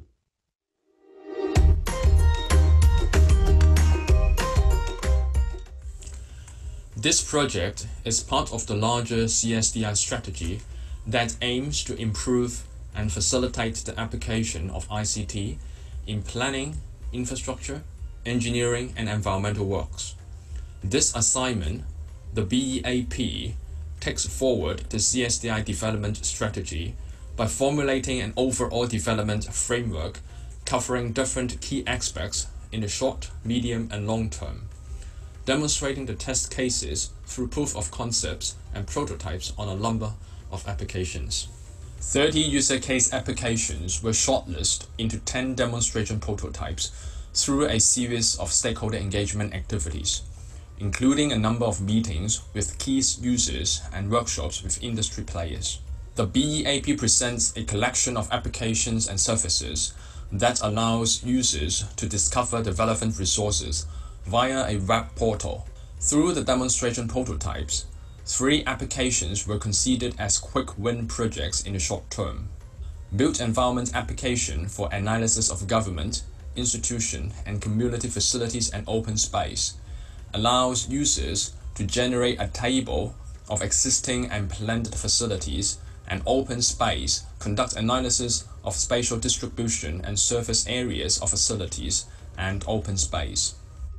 Site Search Application develops a collaborative platform for government bureaus and departments to submit site search requests to enhance efficiency in processing site search, with the ability to perform site suitability analysis and the visualization and analysis of urban green infrastructure. That enables the visualization of vegetation data to provide an overview of the city's greenery and make reference to green-related index and indicators for facilitating environmental-related analysis. Users can conduct analysis on green-related index through interacting with the map by placing green elements and calculating the impact.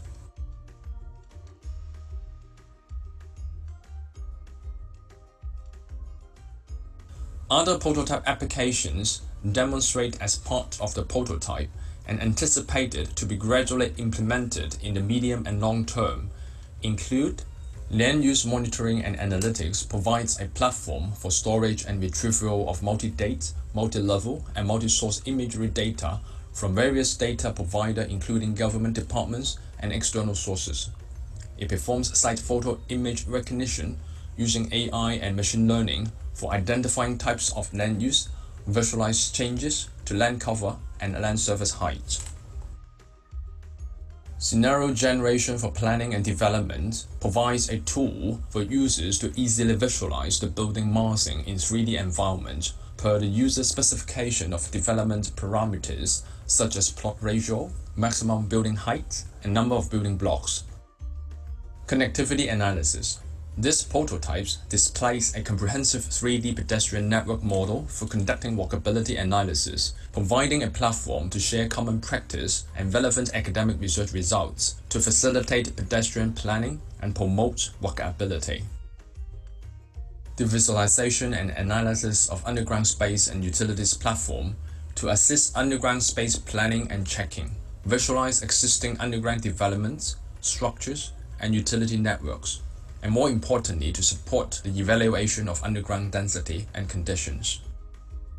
Compliance checking of building plans application provides a platform to easily visualize BIM projects or proposed developments in a 3D environment for compliance checking against approved applications or prevailing regulations.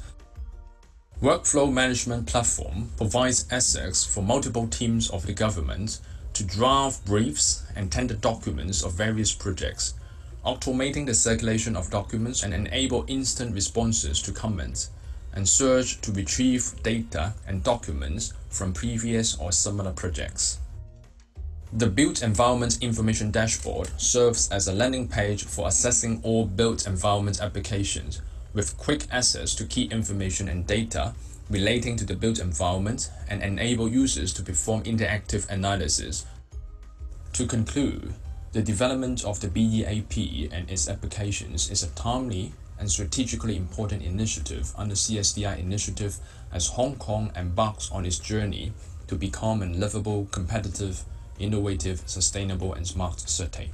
The benefits captured and experiences learned from this development of spatial data and platform are not only limited to internal savings alone. This platform has great potential to be further developed as a collaborative platform to further foster interdepartmental and multilateral cooperation, serving as a foundation of various types of spatially and digitally enabled built environment applications. Thank you very much.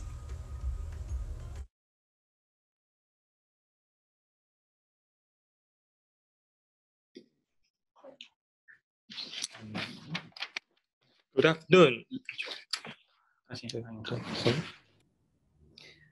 Yes, the second award for excellence winner went to School of Architecture, Southeast University, Nanjing, China, for the project Public Participation in Nanjing Jingalo Community Planning supported by digital technology. So the jury evaluated this project particularly relevant as it tackles two contemporary challenges, aging population and public participation. So I warmly invite the colleagues now to present their project live.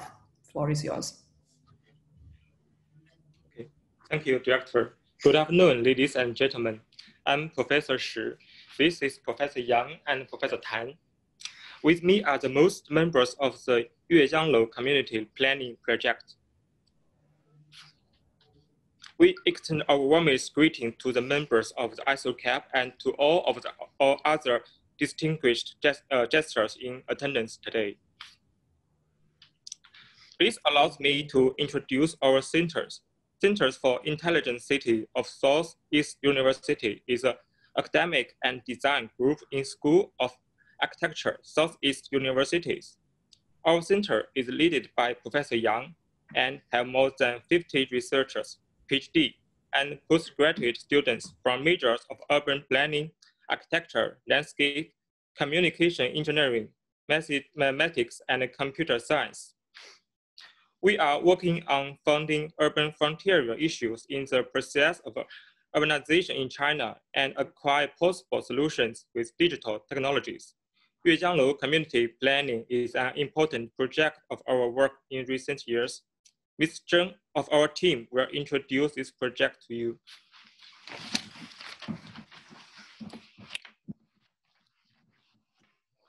Okay, good afternoon, everyone. So I will share the screen to have a brief introduction of the project.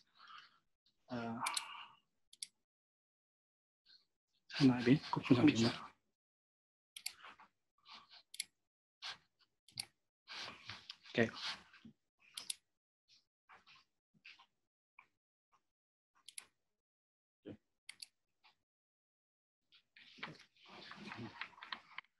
So currently you can see the screen. The first one is the project name of our project is public participation in Nanjing Yuejianglou community planning. And this planning project is supported by the digital technologies. I will to introduce how we involve all the digital techniques and the big data and also some new and advanced methodology into the urban planning process. So first one, so I would like to promote three highlight points. The first one is the interdisciplinary planner groups. So due to the urban planning and the design is entering to the new age, so we think the urban planning project should be become a very, we should involve all the different subjective and involve all different professors from different backgrounds. So in this project, we involve all the professors and also some teachers from the urban planning and design, like Professor Junyan Yang, and the landscape and urban planning, Professor Tan Ying, and also the Shi Yi. He's focused on the urban planning and big data analysis, and also Professor Wang Qiu, he's focused on the artificial intelligence and information technology. So in the below is our doctor and the master's group is joining the project. So the second high point is we have created an international design workshop during the project. So we have create a connection with the ISOCARP in the June last year. So we hold a workshop in Nanjing, and the name is International Digital Urban Design Week. So we invited the 6 experts from the UK, US, and Hong Kong to join our team, and we worked together for 7 days and to conduct the design work. The third high point is the third high point is big data and the digital methodology in the urban design in this project. So we have adopted as like a street image data, big mobile signal data, and LB and location-based service data to accuracy to thinking about the human behavior and also their daily routine or daily or regular behavior in the urban society, and we can focus on, and we can based on the residential behavior to thinking about how we should to build urban planning or the community to based on their life circles. So then I will show I will have 5 minutes or 3 minutes to explore what is the content and the context of the project. So first one is the location of this project. It is location in Nanjing, and it's in the southeast of China. So this is the location map of this site. And in that site, the most land use is residential. So you can see there nearly the half mountain and half landscape and half residential communities. So therefore, we based on this background, we think we should to build a livable community, and this livable should be considered as a new type of the urban design planning project. So in this project, we involve all the digital technologies. We try to build a digital platform to involve all the participation to join the urban planning whole processes. So they include, so in here, the first one, we have the 3 stages. The first one is the opinion collection stage.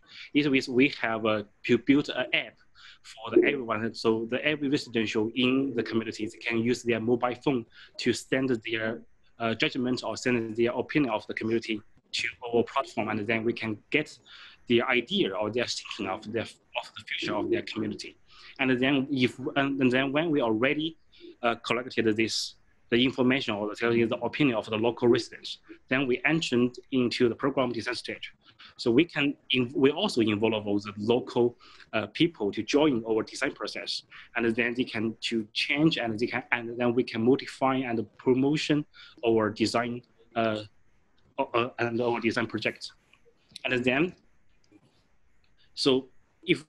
then when we get to the design project, then the design result, we enter into the construction step. So it means the people, we already collection with local residents to build the community by themselves. So this is the 3 stages of the project. So this is just to show the big data and some information of we used in the project. And this is we get the local judgment and the local residents show their opinion of their community, the current situation of the community. And this is the app for the community and to join the digital map. And this is we use the mobile signal data to identify their human behavior in the community. And this is also some features of the community and what their what the activity they usually conducted in the community. And then we construction the project and to build it by themselves. So this is a short video to show how we built this digital platform and how to we involve the local residents to join our design process. So after this, we have a conclusion is include the four circles. So we try to based on the whole process participation, public participation to create the community design and construction and operation circle. That include 4 stages. Fourth one is the self-design planning, the self-construction, self-operation, and self-promotion. So through these 4 stages and process, we can build a circle for the whole community and everyone can join the community process. So that's our project. Thanks. Thank you very much. Thank you very much. Much appreciated. And yes, now we go with the announcement of the Merit Award winners. So the first Merit Award winner is in Moscow and the City of Moscow Information Technologies Department for the project Digital Twin of the City of Moscow. So I warmly invite our colleague Mikhail Mishko to join us, to warmly greet us, and afterwards we will play the movie. Mishka, hi everyone. Hi everyone. From Moscow, now I have gained a lot of thoughts, incredible thoughts during panel discussions, during presentation of my colleagues from the Hong Kong, because we are the same way. We started to develop our digital twin in 2018, and now we have achieved incredible results, and you can see our results in our presentation. Please start our presentation.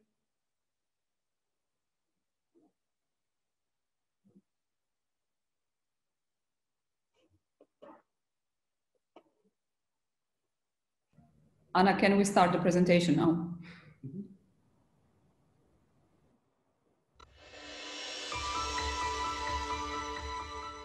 Hello everyone, I am Mishakov Mikhail.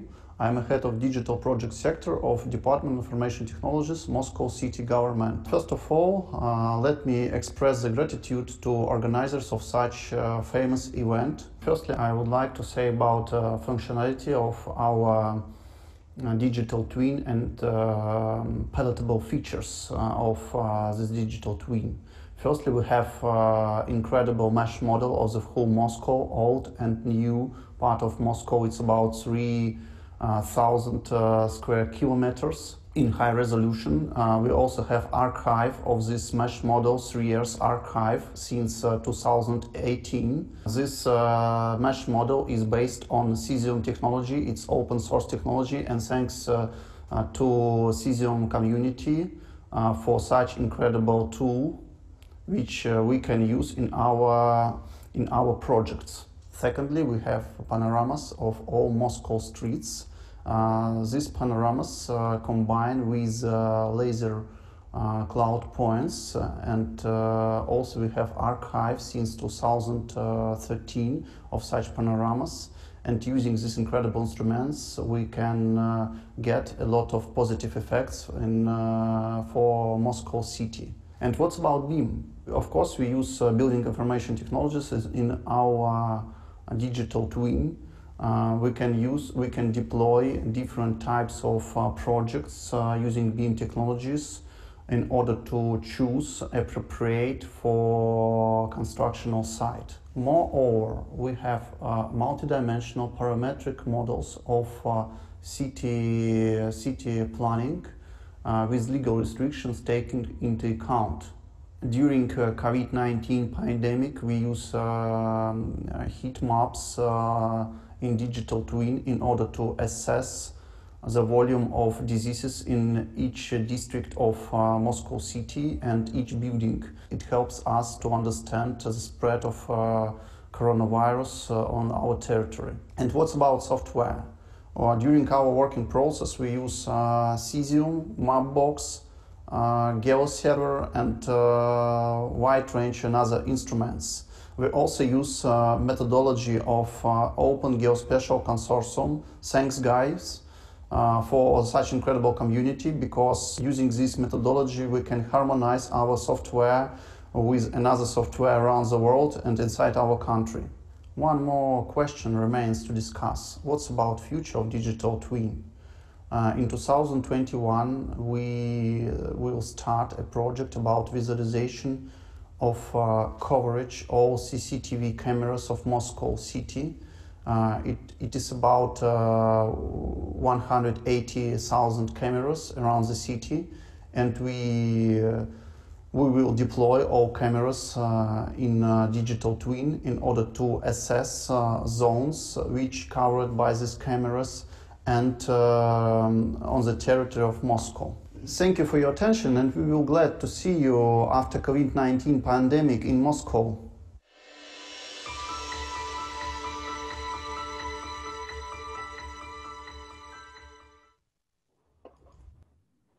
Thanks to organizers. Thank you. All. Thank you very much. Thank you very much. And the last winning entry for today in the category Award for Excellence. So the second merit award goes to the project Rectifying Bogor City 2030, which was submitted by Nusantara Urban Advisory. We have Adriana Dimas Tanto today with us. So Dimas, please, floor is yours. Thank you, Anna. Hi, everyone. My name is Dimas from Indonesia. First of all, we are humbled and honored to receive this award. Thank you. So let me share the screen. The project was a revitalization of Bogor City Center through master plan preparation. We, as the consulting team, worked closely with the city mayor to realize the city's vision to become greener. By applying a cooling city strategy, this project seeks to make Bogor cooler, more pleasant, and the project was also intended to solve the city's socio-economic problems, to restore Bogor as a livable place for the people. The project name Rectifying was derived from the word rectify, to rectify the city through the urban tree strategies. As a satellite city 60 minutes away from Jakarta, Bogor has unique and distinctive characters, such as a beautiful scenery and less crowded if compared to the other satellite cities in Jakarta. In the Dutch colonial era, the Dutch colonial designed Bogor as a city of rest. They called the city Buitenzorg, or city without any worries. With several parks, big trees, they also built a huge botanical garden in the middle of the city and a vast presidential palace. However, the city carried out the pressure of rapid urbanization. The growth percentage of the built-up area in the past 5 years is increasing to 1.89% per year. Within the past 5 years, the population in Bogor increased by around 6%, 2 times higher than the national and Jakarta population growth. The urban heat island models showed the city center is hotter and is becoming a hotspot. It is predicted by the prior model that the average temperature in Bogor would increase from time to time. The temperature in Bogor is also warmer if compared to other cities with similar elevations and characters. The heat issues in Bogor is becoming crucial since the city is in the upstream of Jakarta. And as a Bogor native, I also feel the changing. So the rectifying project presented the urban tree strategy, which is known as the most effective way to tackle the urban heat. The project determined 6 pilot themes, namely the city scale, the commercial district, the commercial corridor, public spaces, informal street vendors in the alleys, and also the kampong settlements. We also create some kind of logo to create the citizen awareness that is derived from the Bogor native character. So the basic concept of the strategy was to spread the energy of botanical garden to all parts of the city by creating a continuous green and blue network by connecting parks, street trees and vegetation, urban forest, river, and lake. Not only green connectivity, but also trees connectivity. It is expected to result the urban ventilation corridors to reduce the heat in the city. The first pilot area was the central train station district. The strategies are intended to reduce the temperature exercised by adding the tree canopies, shading structures, green facades, green roofs, high reflective and permeable pavement materials, porous asphalt. And the similar strategies were also applied for the commercial corridors. One of the challenges of the project was to how we could work within the existing urban condition. Therefore, for the Chinatown district, the cooling strategies were applied to the Chinese architecture style building without altering the original character. And to make sure the implementation, the project applied a set of regulations for commercial building permits. As for the public space revitalization, the cooling elements were also applied to create a more pleasant public spaces and to help to reduce the microclimate in the surrounding. We also thought that the urban greening in cooling strategy should not only apply a series of green corridors development, but should also able to apply the economic intervention that respond to the needs of the communities and the informal economies. Therefore, the revitalization of several public spaces was harmonized with the street vendors' empowerment, including the placemaking in the alleyways. More than 70% of Bogor city space and also many cities in Indonesia is a kampung settlement, a high density settlement. So the cooling strategies in the kampung settlement is necessary to create continuous green and tree connectivity. This strategy will also improve the quality of life of the people in kampung settlement. Therefore, the project also prepared a set of regulations for housing, especially incentives and disincentives, such as building tax incentives, green incentives, etc. And the community engagement, multi-stakeholders involvement was the key to achieve the sustainability. The stakeholders' ideas were summarized through the series of discussions and workshops. This is to respond to community needs and including informal economy's aspirations. In addition to held the visioning workshop with the mayor team, the municipalities, we also engaged the discussion with the street vendors and the local residents. The city also made agreement with the private sectors to help with the funding. And for the further steps, we, along with the municipalities, had formulate roadmaps until 2030, from establishing the regulations, make the plan official, to the construction or implementation. In addition to local budget, of course, Bogor also open for the partnerships and funding assistance, since Indonesian cities cannot only rely on the local sources. So thank you, and we hope that these awards will be a huge step for the city improvement. Thank you. Thank you very much, Dima. Excellent presentation. Yeah, thanks a lot. Thanks a lot also to all other winners. And just as I announced, that just as I previously mentioned, We will have the pleasure to see all the winning entries in the Student Award category and also for the Gerard Albus Award. And I warmly invite you to join us again on December the 10th in a given time. And thank you all for today's participation and see you again in December. Thank you. Thank you very much, Anna, and congratulations to all our winners for job well done. I'm also looking forward to read some of the papers and just have a closer look at some of the projects, and we really appreciate the work and the effort. Without wasting much time, I think we have to move to the next item in the agenda, which will be the declaration by the Congress. So this will be led by Kate. I think I will hand over to Pietro to just give a little bit of background about the draft Congress declaration. Well, thank you very much, Hope, indeed. As you might remember, last year in Jakarta, we have developed the first ever Congress declaration for the ISOCARP Congress. And this year we have decided to develop it in a slightly different way. So actually, this year, the first draft was developed through the very much participatory process by the ISOCARP Scientific Committee with the help from the number of the people from the Congress Committee and ISOCARP Board.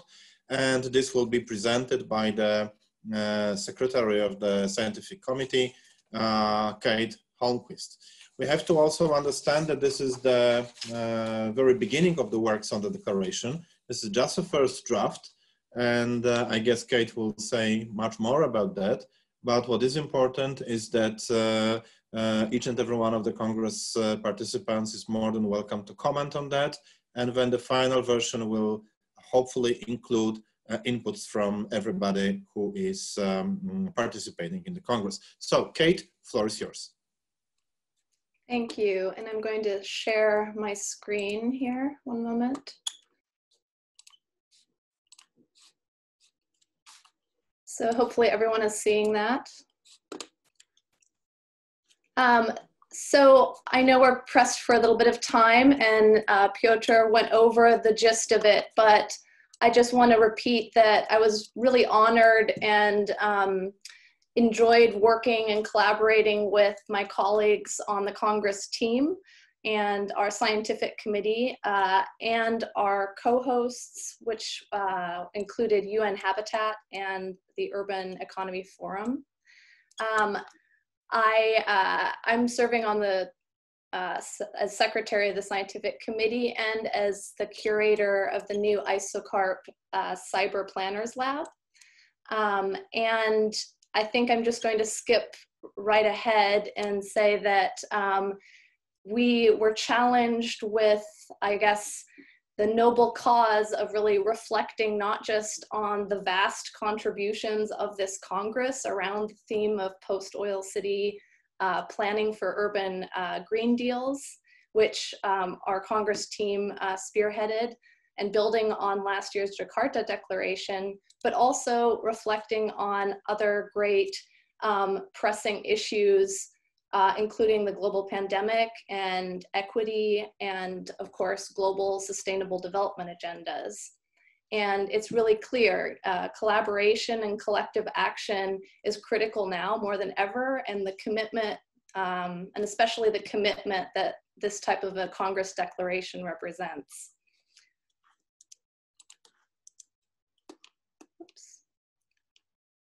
So without further ado, I'm presenting at this time the delegation's Congress declaration draft. And as Piotr said, this draft, which we've now made available to you for your review and comment on the Congress website, is really just that. It's a draft and a starting point to open the conversation, and specifically to open this process, this inclusive process, up to the participants of the entire Congress.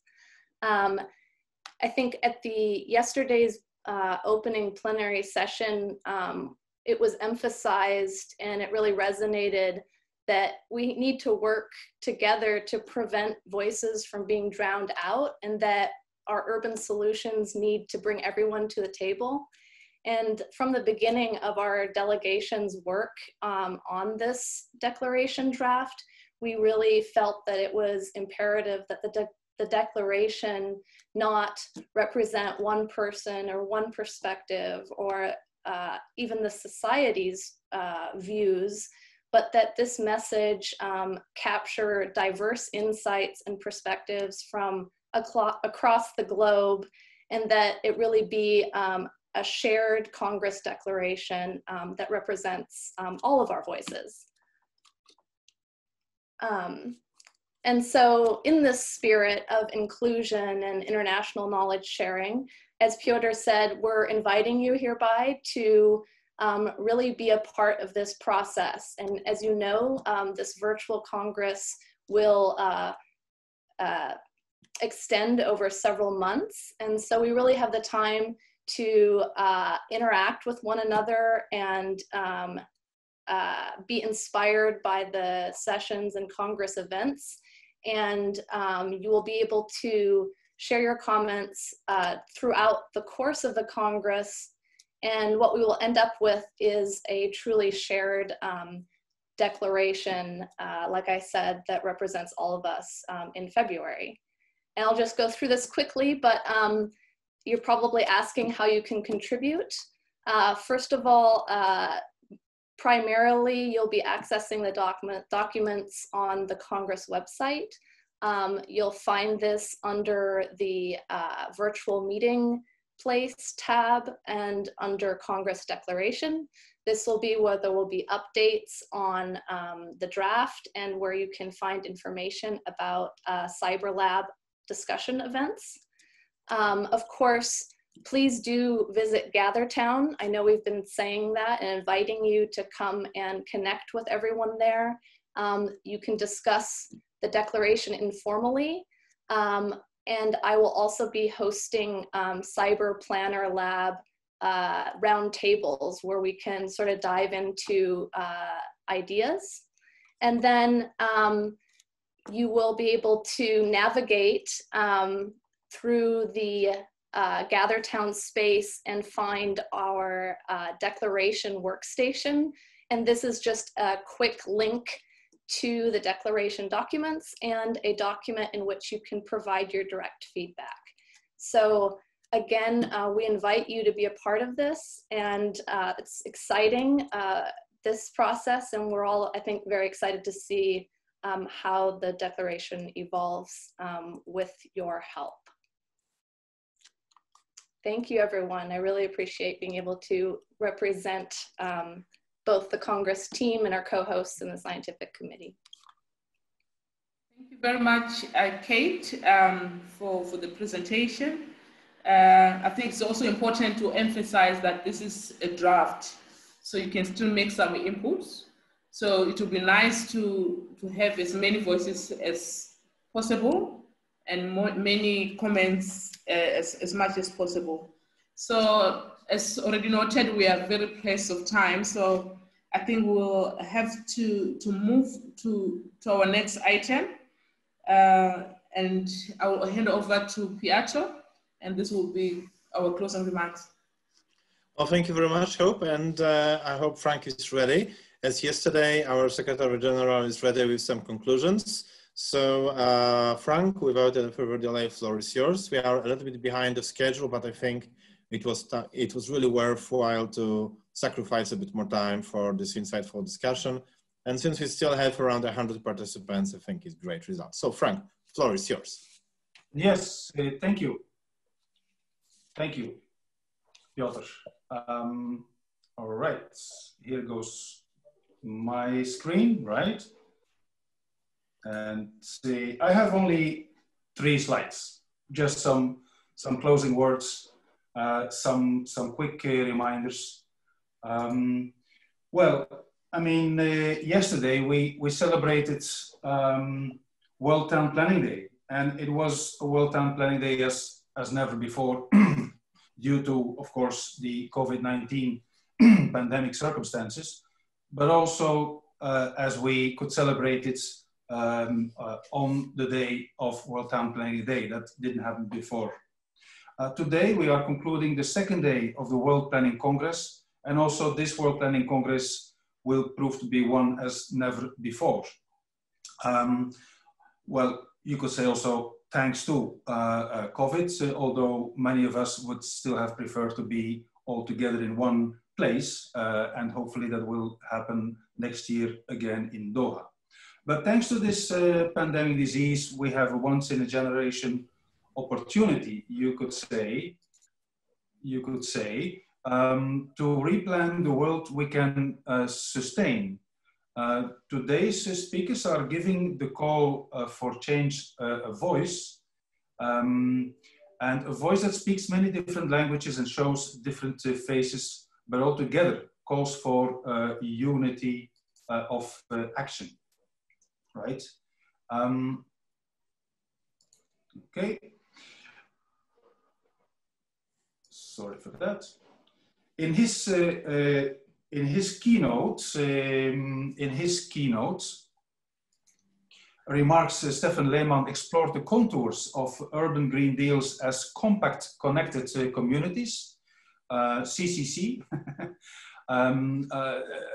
There were some slogans that really, you know, sound good enough to pick them up here as well. Our agenda has never been that clear, and better cities makes better citizens. And from the chat box, there was also a discussion on density, and I picked up a point from Steffen saying we can actually achieve density without high-rise, or we should. Roheyatou Lowe, the Banjul mayor, called for more international solidarity, but to support in-house planning for an urban green deal for the greater Banjul area through empowerment of women,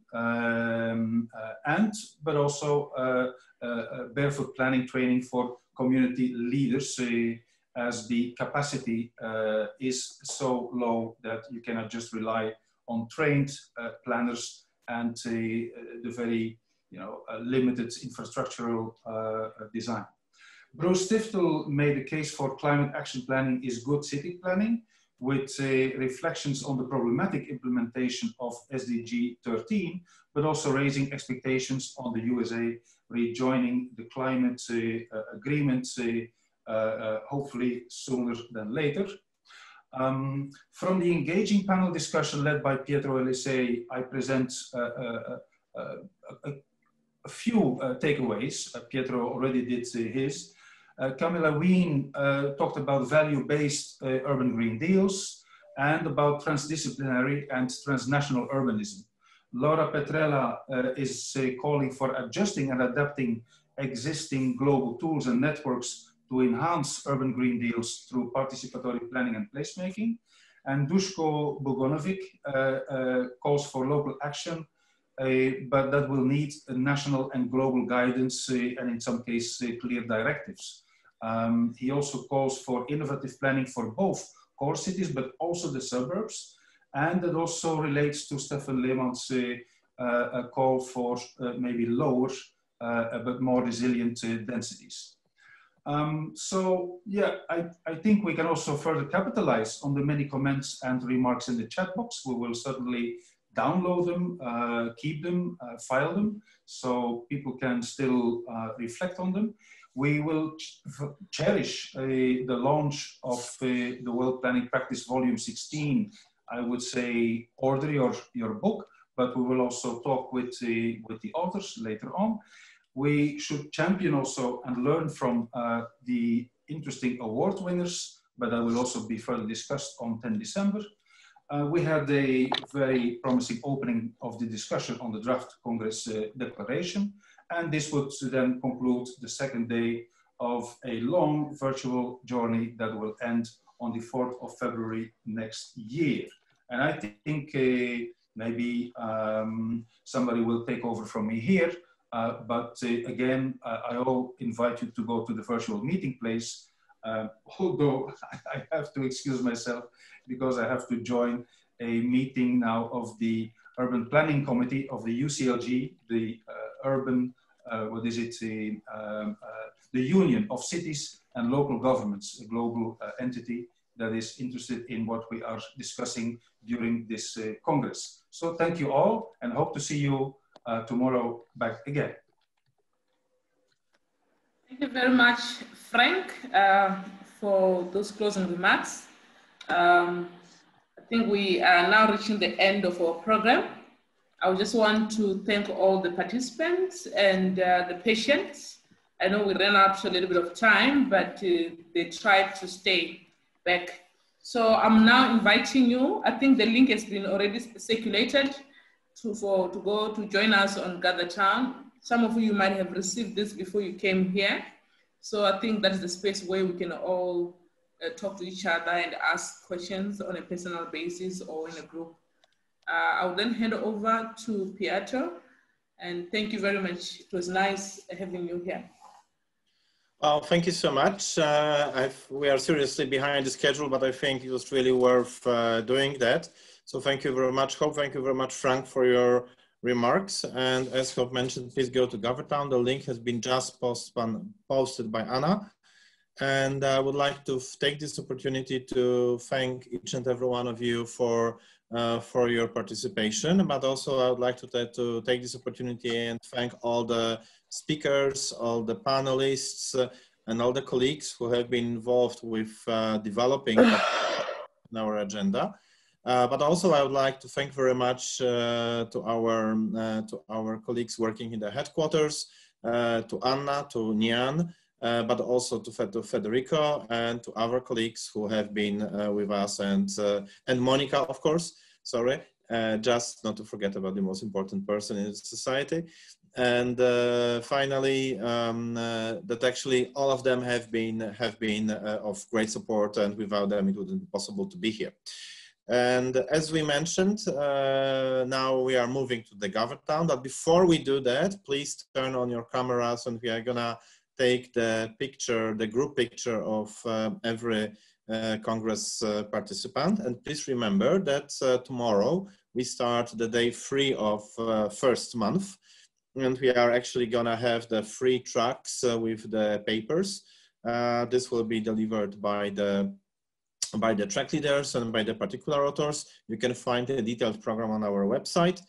And the next session, the next general session is basically to be organized at the beginning of December. So I hope to see you, each and every one of you, back on December. And now let's count to 3. I think Anna or Nian will do that to get the group picture. So who is taking the floor? All right, everyone, please turn on your camera, and at the count of 3, we'll make a screenshot of this session. 3, 2, 1. Yes, thank you very much. We'll see you tomorrow during the parallel sessions, and enjoy the rest of your evening, morning, or afternoon. Bye-bye.